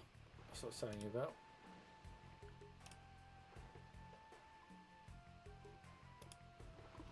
Wild sheep that you can chicken sheep.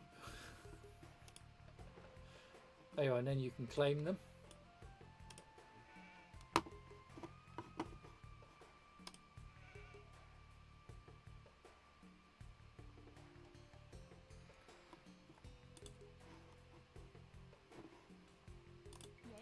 Right, I've got a villager not doing anything. She's not good. Chop country.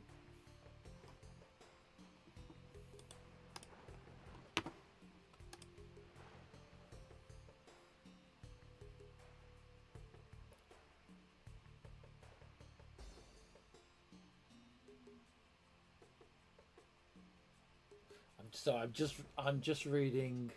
Where are we? I'm just reading in the chat. You can probably see, if you're watching along, you'll see this in the chat as well. I won't read it out again. But what Michael's saying, you weren't asking a bad question.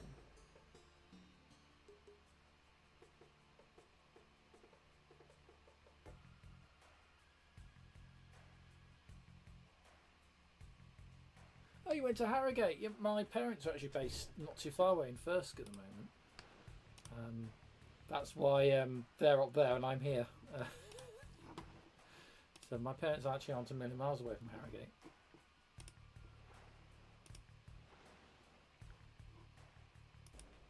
No, never been to the US. Would like to. Would like to visit US and Canada as well. And I consider I have my friend in New Jersey. I kind of, you know, and he's been to visit me. There's some more sheep I just claimed. That might be worth trying to pick up. Spent 9 years in Europe with the army. Oh, I see. Okay, fair enough. No, the most I've ever managed to travel was I left the UK, went visited the Republic of Ireland, which at the time you didn't need a passport to do. So, and that was, God, was that the 90s? That was the end of the 90s. So yeah, that's it.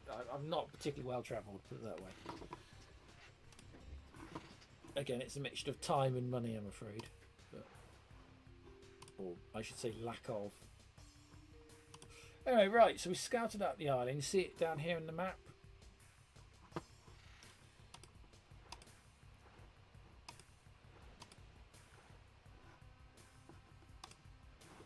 So I guess what we should probably do is set these ships just to stand ground.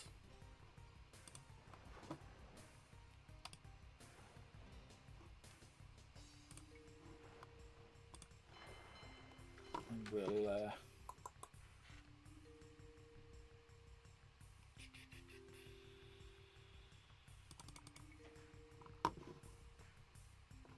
quite resource hungry, admittedly.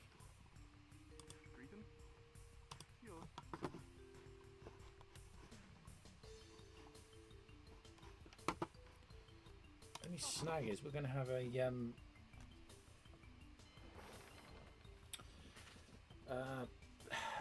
we've only got so many resources on this island, you see. So the problem is, you sort of, and we're going to be that hungry for wood to build things with, we're going to potentially run out, which is going to be an issue.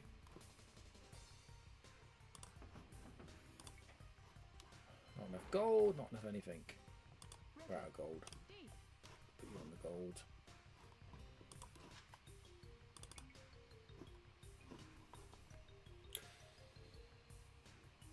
And Michael's saying, I enjoyed the channel, thanks for keeping it interesting. Well, thank you. I mean, I do try. We've got quite a few plans for... Sorry, cup of tea time. Yeah, that's going to be cold. We have actually got quite a few plans for next year. So, because of my job, we've got to change how this channel operates, hence why there's going to be more live streams like this. But I'm hoping there will be the pre-record content. There might not be as much as often, but what the stuff I do will be hopefully a little more interesting. And also I want to sort of spill out onto channel 2 as well, as I talked to you about the idea about doing the train, model railways, trains, 3D printing, that kind of thing. So that's kind of why I set up channel 2, was to actually do that. So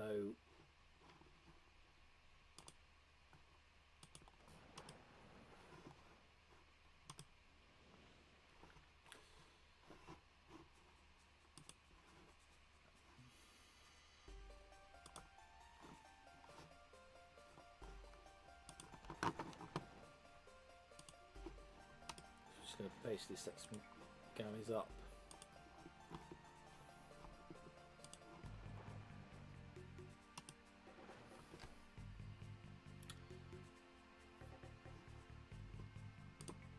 But yeah, so the stuff basically for me, the issue is it's just doing the stuff that I should have done years ago, and we know was on the actual channel list to do, and haven't done, basically, for one reason or another.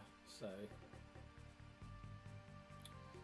we do have a tendency to get sidetracked here. I don't know if you've noticed, but it's sort of, that's a good idea, let's do that. You know, 3 years later we've not got back to it, or didn't conclude that, or haven't even started it. So especially want an emphasis on repairing my vintage computer stuff, so more retro computing, repairing my vintage and retro systems, doing a lot more of this like tiny basic building, you know, building simple computers that you can build at home, that kind of project stuff, which I think is really interesting. What else? Yeah, we are still going to be doing some product reviews, but as I said all along, when I review you or show you a product that's commercially sponsored or whatever, you know, I do generally believe in it as a product, if you know what I mean. So and some of the stuff has been really, really good. I omit the Orange Pi 800 down here, that I bought, that wasn't sponsored, but the stuff, you know, like the auto cues from Andy Cine, they've been absolutely fantastic, really, really useful. The displays from them are also absolutely fantastic. And also a lot of the single board machines and stuff we've been using, you know, some of them are absolutely brilliant. The banana pies I've really enjoyed, actually. We've actually got, I got it here, yes, which one is it? Yeah, spoiler alert, that's just come in. They got that to me just before Christmas, which is quite impressive. So there is another banana pie. Now that one is, you know, I showed you the M4 berry. This one is the M4 Berry, but in Pi Zero form factor. But it still has all the functions and power of the M4 Berry. So that's really, really cool, and I look forward to showing you that actually.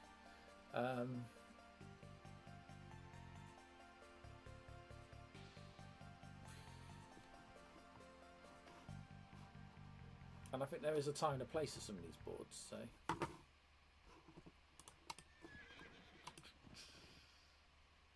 the X1, I think, was probably one of the best boards we've shown you, and that's what's running this stream. The X1, which was the from UE2. If you remember the PC board that's running Windows 11, well, first it ran 10, and it upgraded itself to 11. That's basically what you're watching. That live stream is being streamed from. It's just sitting here, there at the moment. And it was also running Chicken Cam earlier on, so that has been fun. That's why I say yes to a lot of the sponsored stuff, because to be honest with you, most of it is really, really good. It's, you know, really useful stuff. That's actually it's helpful for me, and if it's helpful for me with what I'm doing, and I assume the logic for me states would be helpful for you. I've just realised we've got an audio lead out. Hang on, it's not great. There we are. Does anyone like some stereo? You can have some stereo now. Where are we in the chat? So distractions are easy to follow. Yeah. Don't feel bad about the direction you are going. It keeps it fresh. Well, that's very kind of you to say so. I'm to be honest with you, I'm a bit worried that we've got a bit stuck in a sort of a bit of a loop, really. I don't know, for me it can be a little bit frustrating sometimes. It's like there's stuff I want to do and I haven't done, and I should have done.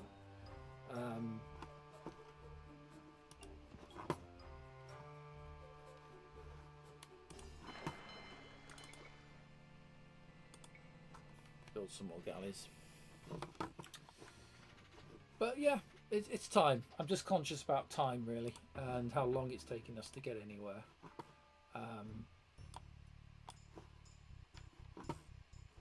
It's back to the game quickly. If you notice over here, so we're getting quite a way away from the town hall where everyone was dragging resources to. So what we can do is we can actually set up a little. I haven't got enough wood to set up the logging camp, so we'll have to just find some trees that are nearer. But we should be able to set up little logging camps.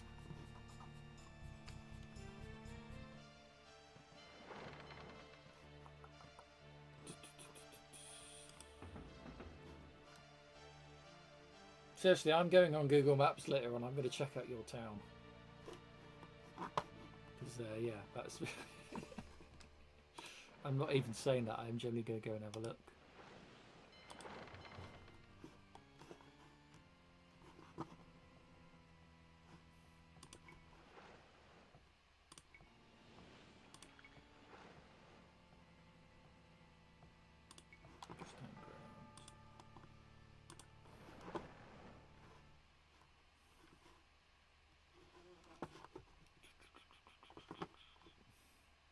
By the way, I don't know how far we'll get tonight, if we'll see any combat.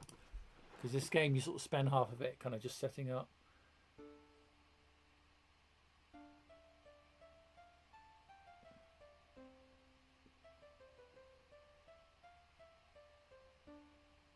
Looks like, yeah, okay. Do you know what? I'm not even getting involved with what's going on in the chat right now.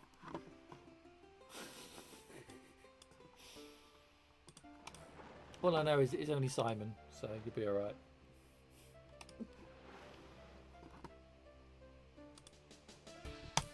I have got an announcement, actually, thinking about Simon, how we were both members of the Stafford Recipe Pie Jam Club. I have got an announcement about that, but I think it will have to wait until next week when we're back. By the way, before I forget, just very quickly for you, you'll notice here on Saturday the 6th of January, we're back at 2000 hours GMT for another 8 till late. And that'll be the welcome to 2024. Well, we'll be back to sort of doing what we've been normally doing with the live streams, if you like. So that's will be the next one after today, and it'll be the first live stream of 2024. So 6th of January. Hope you'll join me for that. There we go.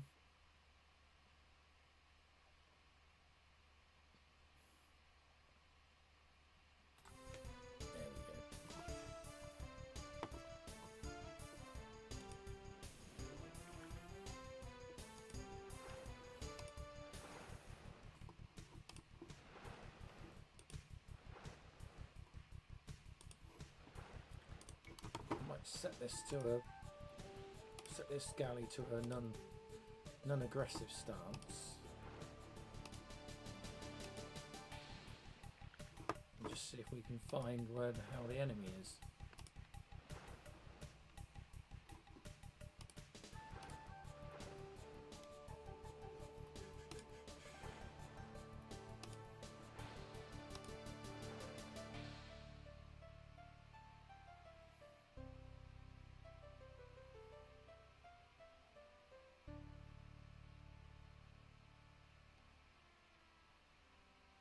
Blooming heck, seriously? Michael, I started out repairing nuclear missiles. What sort was that? Are you allowed to... I suppose you must have signed the American Criminal Official Secrets Act then, I'm assuming. There's probably stuff you can't tell us, but... What missile system was that? Was that the Trident, by any chance? The one that we use, which is, I know, is American hardware. Trident nuclear submarine system that we use here, which I know we have our own warheads, but I know the actual launch mechanism is US bought technology. Went on repairing communications equipment, and from there helicopter pilot, maintenance test. Wow. So I have an electronics history. I don't. I actually generally don't have an electronics history, which is kind of what's slightly ironic, really.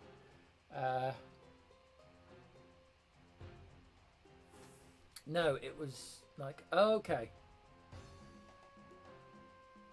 Hercules, okay. Fair enough. Just wondered. Not that it was still impressive, it doesn't matter. It was. I just wondered when he said, I thought, oh, was that the export systems? But okay. Yeah. No, I'm sorry, that's completely taken me back. That's impressive. Where are we? I have a bunch of computers, Raspberry Pis, 3D printers, CNC machines. Well, that I do have, as you know. I don't have a CNC machine. We've got one at work, which I keep sort of eyeballing and going, that'd be nice to do my things on. But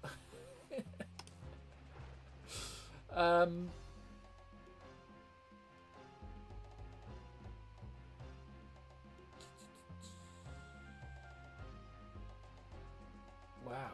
Yeah. No, it's slightly ironic, really, because I mean, I now work as technically I'm a technician, a technical assistant, engineering tech. There we are. Found an enemy, by the way.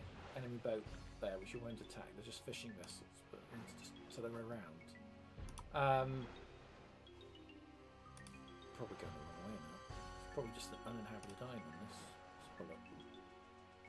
No, so I now work half Bram's Uni, and I got that job off the back of, ironically, what I do here at Wi-Fi Sheep, which is ironic. But you know, there's probably nothing better than you know, a living, breathing, talking CV than having a channel like this with everything I do. And for me, it's all been self-taught because I was my degree is actually in broadcasting. So television and radio broadcasting is what I was meant to be doing, and that's kind of unfortunately less the tech side and more the kind of making of programs, which I find interesting, don't get me wrong, and that's why this channel kind of has the visual look and feels and the ticking clocks and graphics and digital on screen, what's called dogs, digital on screen graphics and captions and all that kind of thing, because I like that kind of stuff and I was trained in how to do that. But I guess for me it's, you know, life takes you in funny directions, and you know, I ended up, there we are, I found them, by the way. Ended up doing a lot more computing, setting up this YouTube channel which you're watching, and yeah, that landed me a job in an agricultural university. locally, which is great because, as you know, I keep my chickens, which you saw earlier. So I'm interested in farming, and I'm not a farmer, but I'm interested in farming, and I've worked as a farm labourer when I was a teenager, so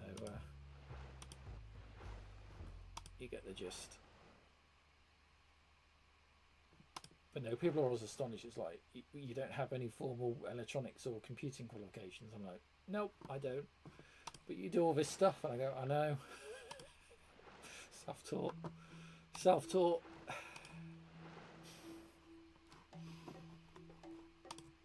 What was that? Hang on. I thought I saw something. No. Okay.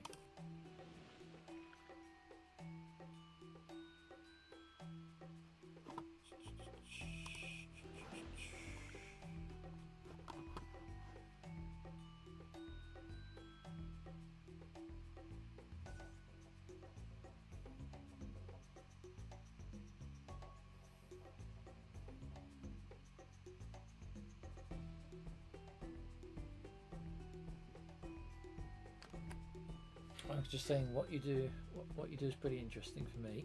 Oh well, thank you. I guess for me, I'm just very, very humble about it. I don't consider. I've never ever considered myself anything special. You know, I'm not.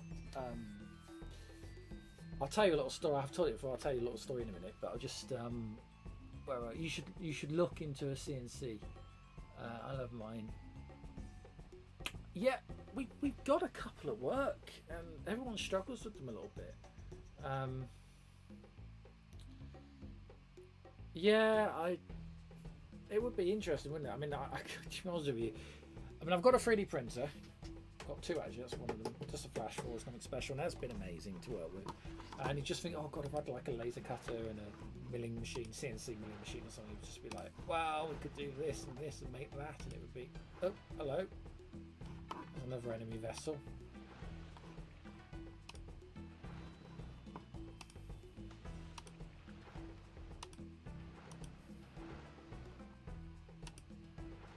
And you wanted to get into ham radios when I was younger, but the antenna systems always held me back.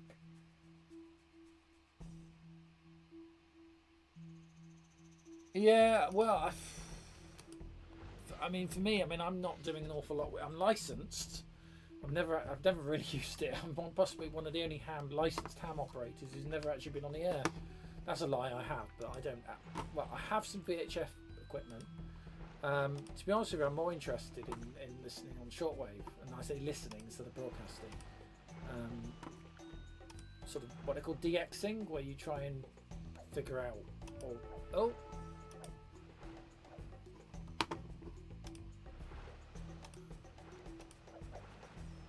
There we go.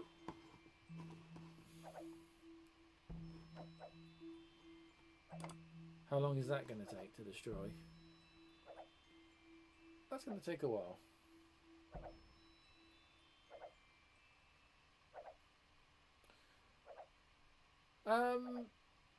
So yeah, the size of setting up. Well, depends what you want to do. I mean, some of them, yeah, some of the colleague stuff are building, you know, repeater towers and God knows what. For me, I've just got a level wire down the garden, and I'm able to pick up China. I can pick up the US. It's not a great setup. I can pick up East Coast US at about 5 in the morning if the conditions are right. I'm talking about the AM. That's amplitude modulation stations, the public broadcasting AM stations on shortwave, not to be confused with medium wave. Shortwave stations I can actually pick up, which generally tends to be the religious stations from North America, but you can pick them up. The only stuff I generally get here is the Chinese services, the English language Chinese services you can pick up very strong, and Radio Romania International, and strangely the BBC, which I pick up and have picked up audibly from like sort of Australia way, Indonesia, a transmission station there. I picked it up here, and it's just a relay of the world service that you can receive domestically anyway. But it was, yeah, that was just literally on a battery-powered handheld radio, not a transceiver, just a receiver unit. with a bit of wire wrapped around the aerial, and that wire going length of my garden, not high, just along, and the height is what, 5 foot off the ground, 5-6 foot off the ground on a pole. So it's not tuned, it's not balanced or anything. But yeah, no, there are 1 or 2 stations in the US I would like to have picked up, because some of them actually have some quite interesting, varied content on. Is it WBCQ Planet? I think it's one of them. I think it's WBCQ. And there's WWTW, is it? WWTC or something, from Florida.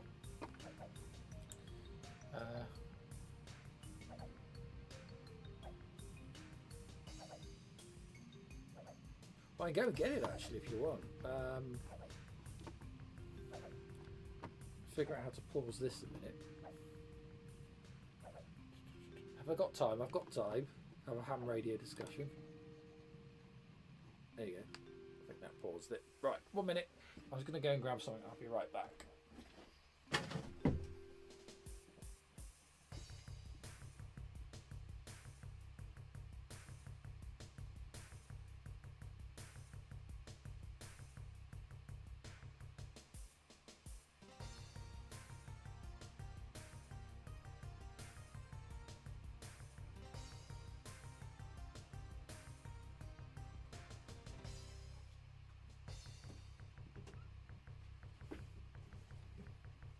Right.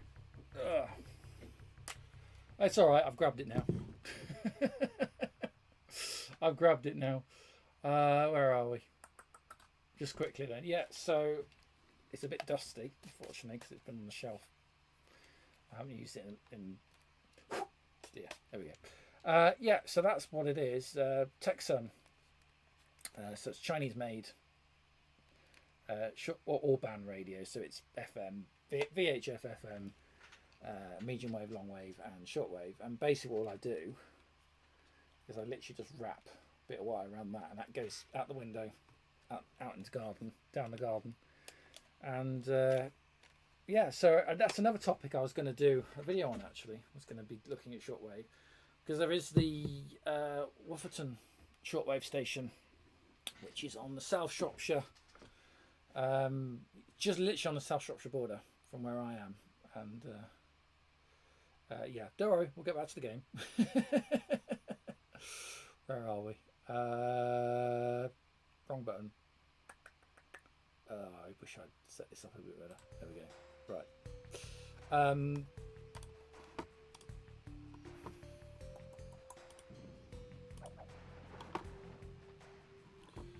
Yeah, so Wofferton Signalling Station, which basically it does some BBC broadcast work, but then it has a few customers, like NHK, Japanese state broadcaster, and one of the French state broadcasters actually use it. So it's from England. It broadcasts foreign language, non-English transmissions, but of course, because I'm so close, I can actually pick. They are so strong, the signals, because I'm literally picking up international shortwave transmissions, which are literally 40 miles away, if that, right on the south end of the county. So but yeah, no, that's what I do, and I can, it's amazing. I can pick up Germany, China, Germany on that. I sort of picked up BBC from Indonesia, which is a bit strange, but America, yes, but only at certain times, and it has to be the right conditions. Right, what are we doing then?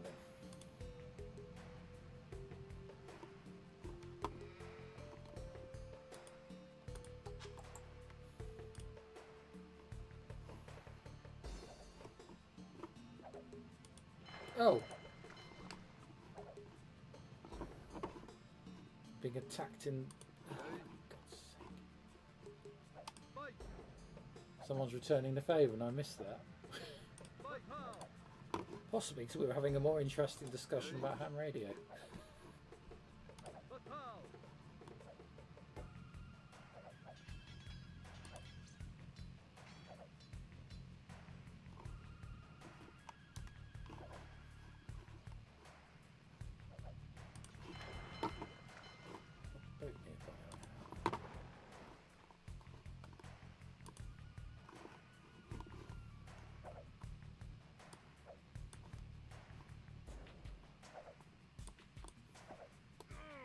Oh, we've lost our first troop.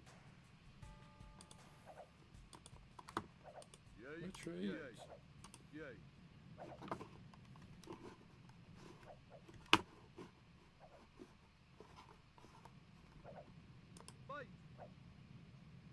Yeah, got him. That's alright. It's not that important. It doesn't really matter. It's my fault. I haven't got my headphones in, so I'm not hearing like the warning chimes in the game. So don't worry about it.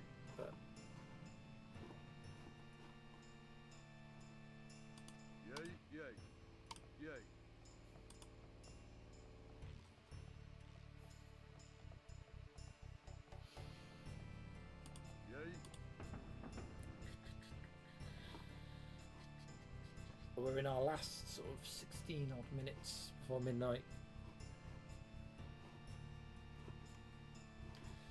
This game's very much like sort of chess, where it doesn't. Yeah, you can invest a lot of time in this. It's a slow pace. It's a good game, but it's very much like. I say chess more. Like, anyone ever play Risk? You know that game, the board game, Risk. It's kind of a bit like that. That game could go on for hours and hours and hours. This can as well, because it's quite slow paced. I have played this on LAN network, like closed LAN network on the Mac. Networking Macs together. And I have actually played this with my brothers. Oh my god, well, back in the day. And that was entertaining. But that's when, of course, we didn't have jobs or responsibilities, or you know.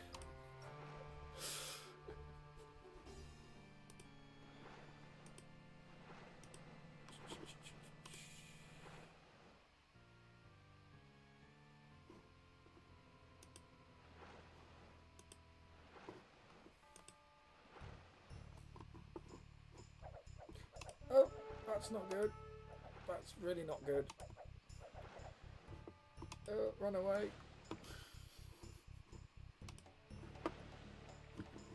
I think we might have a problem here.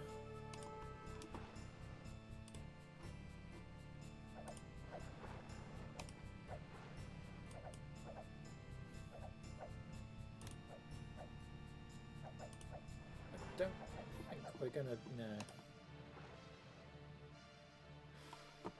Yeah. Sucks when life gets in the way of having fun. Yeah, absolutely. But you know, that's what it is really. But I don't like it. I very much like what I do. Do you know what I mean? So, and I think if you enjoy what you do and you've actually been, you know, useful to other people, then that's, as far as I'm concerned, that's fine. You know.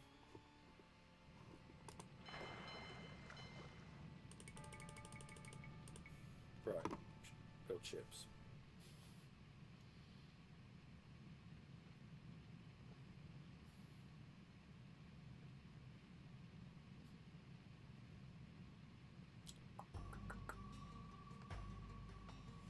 I need to get a villager on that to repair that. Villager's not fishing ships aren't doing anything. There you are, big catch there, go and fish that.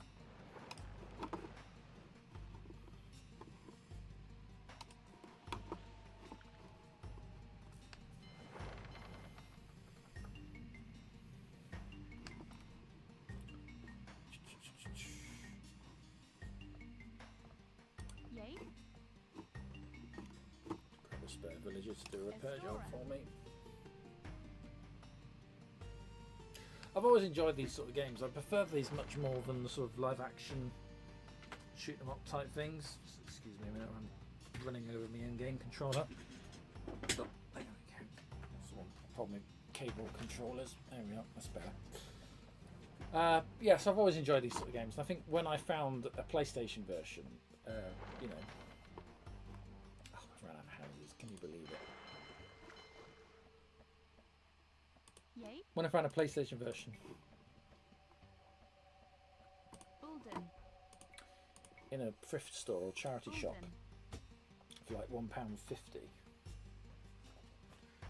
Tell a lie, it's actually £1.99, but still £2. That's nothing really, and that's kind of why I like collecting for the PlayStation system. I didn't actually have a PlayStation when they were current in the day. I've always had these retrospectively, but you know the system's second hand out of a charity shop as well. But no one wanted them. You know, I think they're absolutely fantastic. Especially, you know, the game library on this, and the fact you can plug a mouse in and play sort of PC type games is absolutely superb.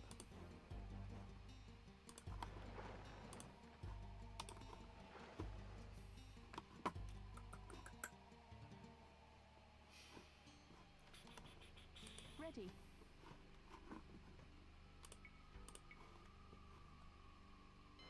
Bulden.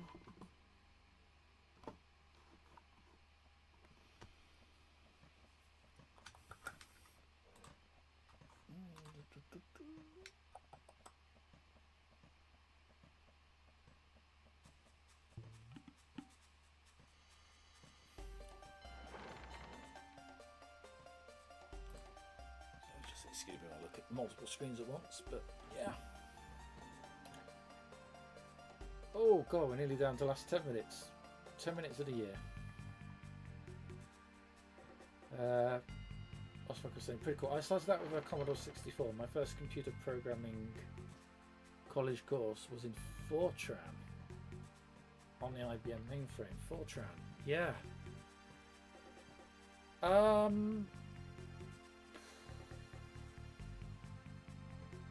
Bearing in mind, I'm only in my mid-30s, so first computer I used was an Apple Macintosh PowerBook 170, which was about 1991.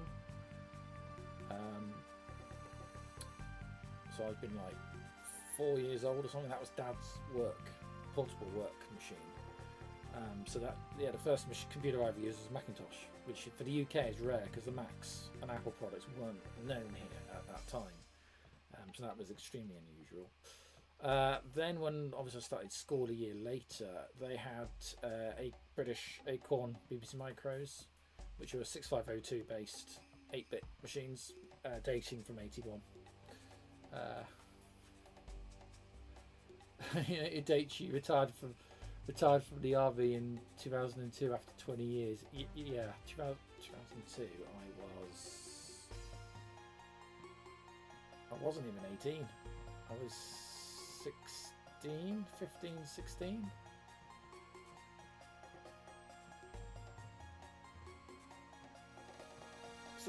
Yeah, well, I'm 36, so yeah. No, 2002 I was like 15 years old. So. No, but yeah, so BBC Micros, which is why I had BBC Micros, because the machines we had at school, which were hangover from the 80s, and no one replaced anything. They basically did the same job as what Apple II did in American schools, because we didn't have Apple II, because we had our own domestic, very similar domestic machines, BBC Micro, which kind of did the same thing. Those of you that aren't familiar with BBC Micro, if you imagine a 6502 machine halfway between an Apple II and a Commodore 64, kind of in the middle in capabilities and sort of feel and look and operation style, that's roughly a BBC Micro. It's what one kind of feels like to operate. If that makes sense. So you're 41, 14, 30. So your sons are older than me. Good God. Okay. I'm younger than your youngest son. Okay, gosh, right. Fair enough. Fair enough. And I was having a midlife crisis about being 36.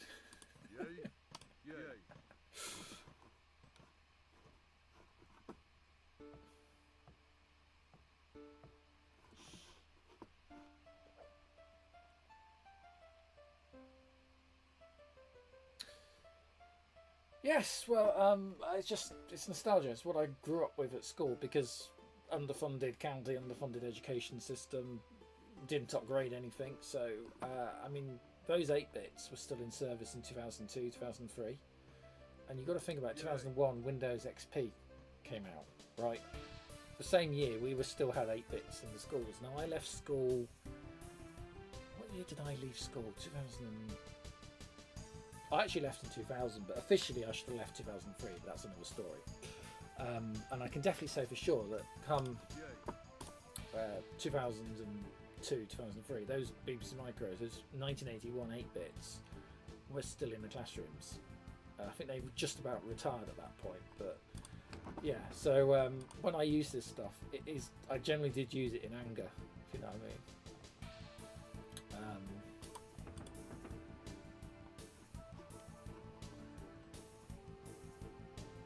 And how I found them in working condition. Well, to be honest with you, the machines are very, very, because they're built.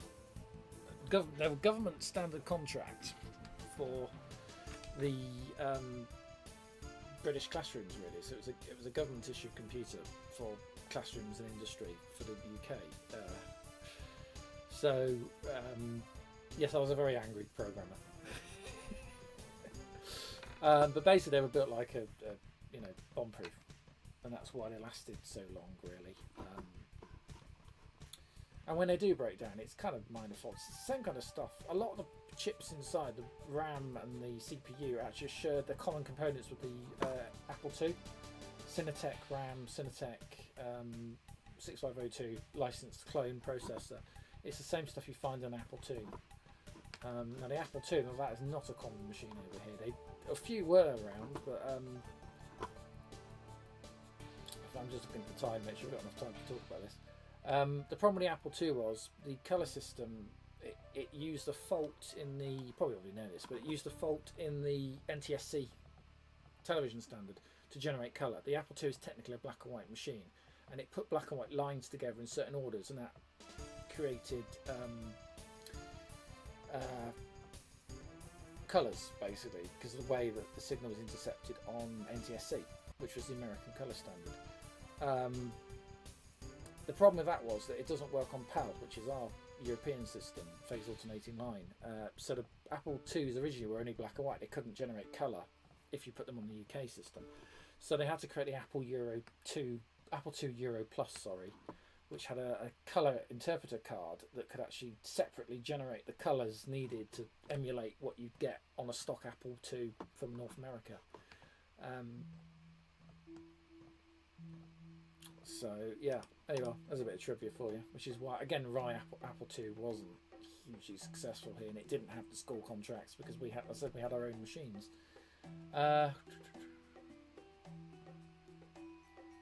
So I can find I can. A lot of them, they just work, but yes, you can. I've got source spare parts, or you buy non-working machines, break them up for spare bits to keep others going, which is kind of, sorry, itchy nose now. Oh, terrible. And what Simon's saying, I had a job a million years ago fixing BBC Micros. Did you? I didn't know that. Or did I know that? No, I don't think I did know that. That's interesting.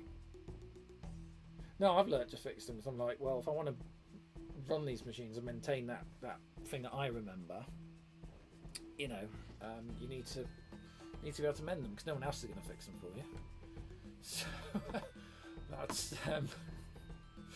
that's why. But likewise, you don't see many BBC Micros in America, because they did sell a North American NTSC version, and it just flopped.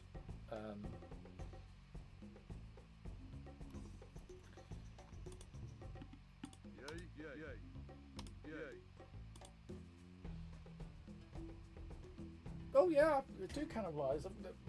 Behind me on the shelf there, I have Scrappy and a couple of other spare units that are used for taking parts off, to fix everything from taking the keyboards apart to processors to actually swapping a RAM out. So I do have at least one is actually a parts machine.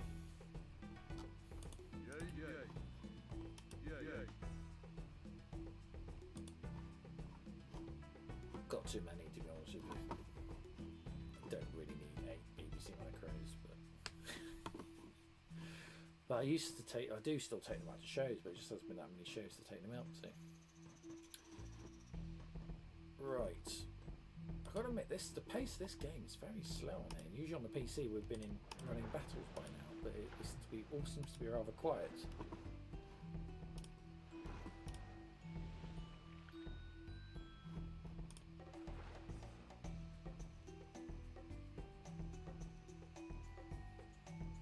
just looking at the clock,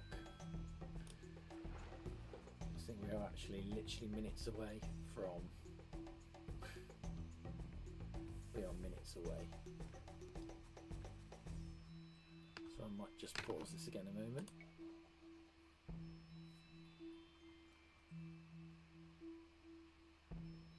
I can hear the fireworks. I think some people are about 2 minutes early because I can hear the fireworks going off.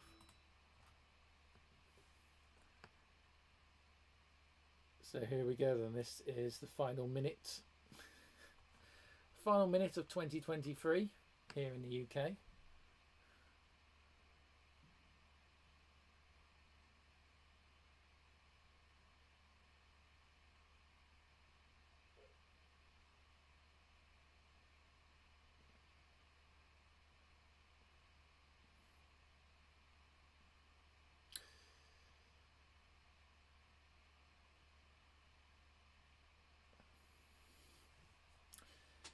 Yeah, I can hear fireworks outside as well. I said I think some people are a little ahead of time.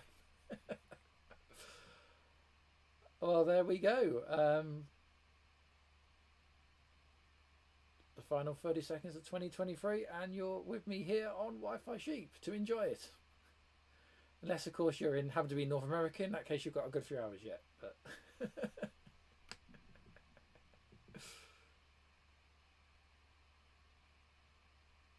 shall we count down together?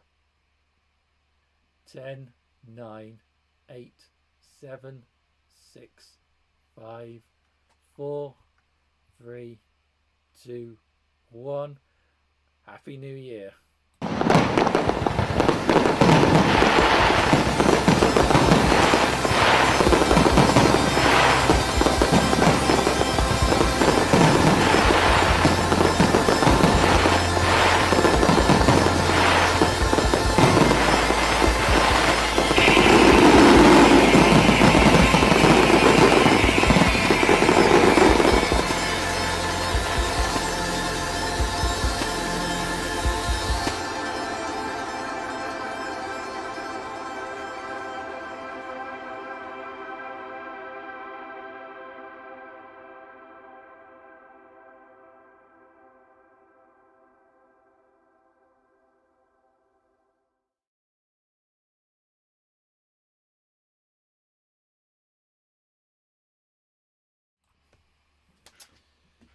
So, yes, a very, very happy new year for 2024.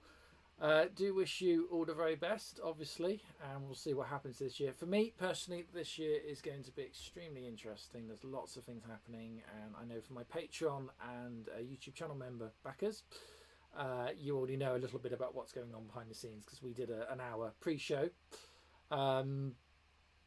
So, yeah, there's going to be quite a lot of change on this channel this year. As I already mentioned earlier, the fact that we're going to do a graphics overhaul, facelift on the channel. Unfortunately, you still have to put up with me. Sorry, haven't been able to replace me just yet. I've generally tried to replace myself, but I've not been able to. So you'll have to put up with me for a little bit longer, I'm afraid. But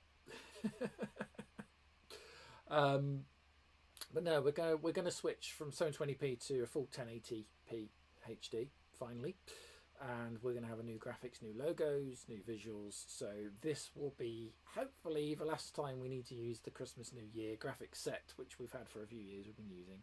I need to redesign everything. It's a big job. It's a project in itself just to redesign all the visuals for your social media and YouTube channel. So that's one of the big things. And then obviously there's all the projects. And one of the things we do need to do is actually, and I mentioned this earlier in the pre-stream, is I do have a BBC Micro Model B that needs major work and overhaul, and that's a project I want to do. We're going to need to look at Simon's ZX81, which he donated to me, and I bought all the bits for. We need to get that Sinclair unit up and running as well. Various other bits of Acorn. I want to build in this corner here. I want to put a new piece of worktop just here. And change what's happening here, and actually have multiple levels, stacked shelves, and actually have, I want to got a Mac, an old beige, oh look at the camera, old beige Mac. I've got a beige box PC which I want to show you as well at some point, and I've got a Acorn RISC PC that needs repair. And as soon as we've done that, I want to have those 3 machines. They're all from like the mid-90s. So like a trinity of mid-90s desktops. They can be there permanently plugged into this monitor via a VGA splitter socket thing. So that's kind of one of the projects I want to do. And as I said before, we're going to be doing tiny basic computer builds. We've got Gocart, who because he's up in Scotland, he's the Scottish take their their New Year very, very seriously. So he was off. He did say he was not going to be on for this, but Gocart sent me a board for the Kim 1 Uno, which is a Arduino powered clone of the Kim 1 system. We need to get those built because people are sending me stuff and I'm just not getting around to building it. I also want to play with ESP32s, these that we looked at Christmas time about a week ago. So play with those again, and there's all sorts of things to do. So lots to go on with the channel. We're going to be carrying on with 8 till 8, as I mentioned before, and I'll just show you again on the dates. There is 8 till 8. And the next one will be on January the 6th from 2000 hours GMT, and that will be available for catch up as well if you can't make it live. I'm actually just going to turn the PlayStation off a minute because I'm going to call it a night very shortly because I've been streaming in one way or another since 8 o'clock this evening, so I hope you can understand if I'm wanting to call it a day very shortly.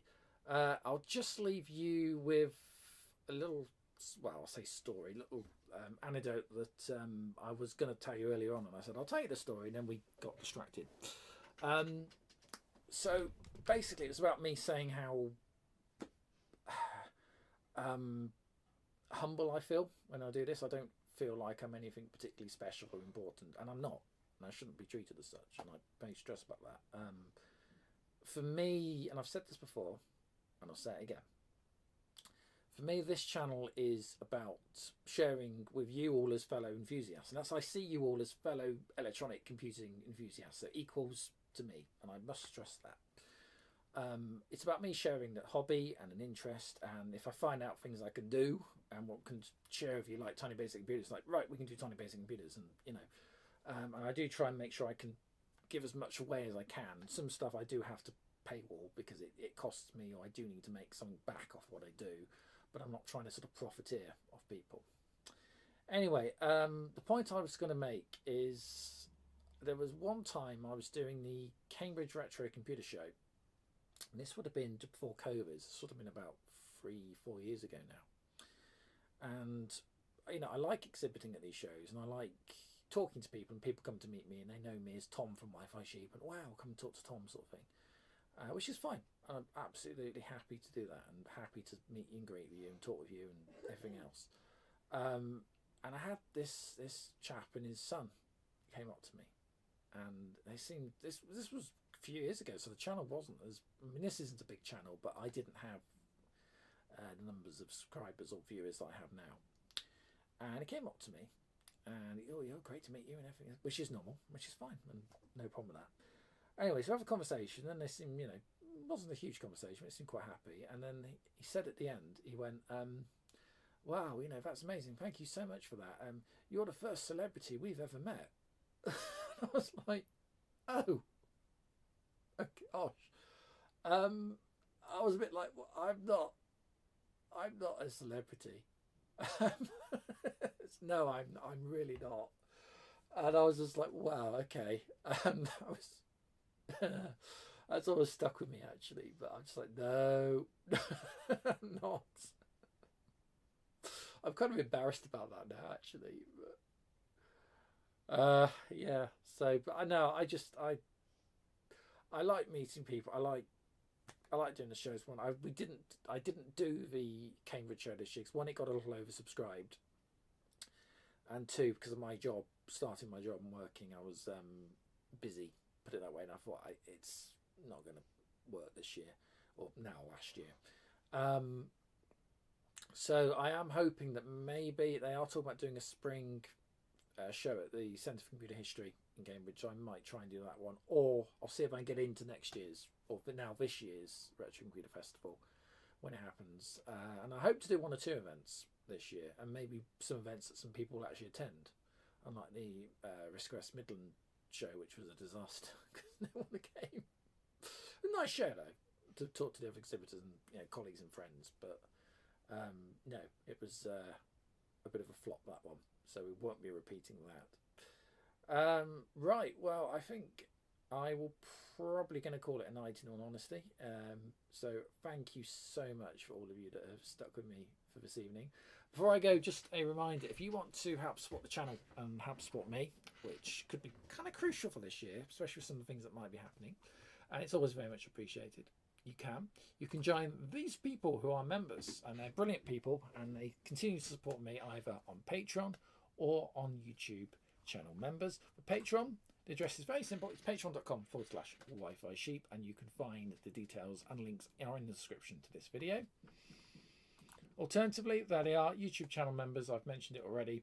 Base support 99 pence, all the way up to £2.99.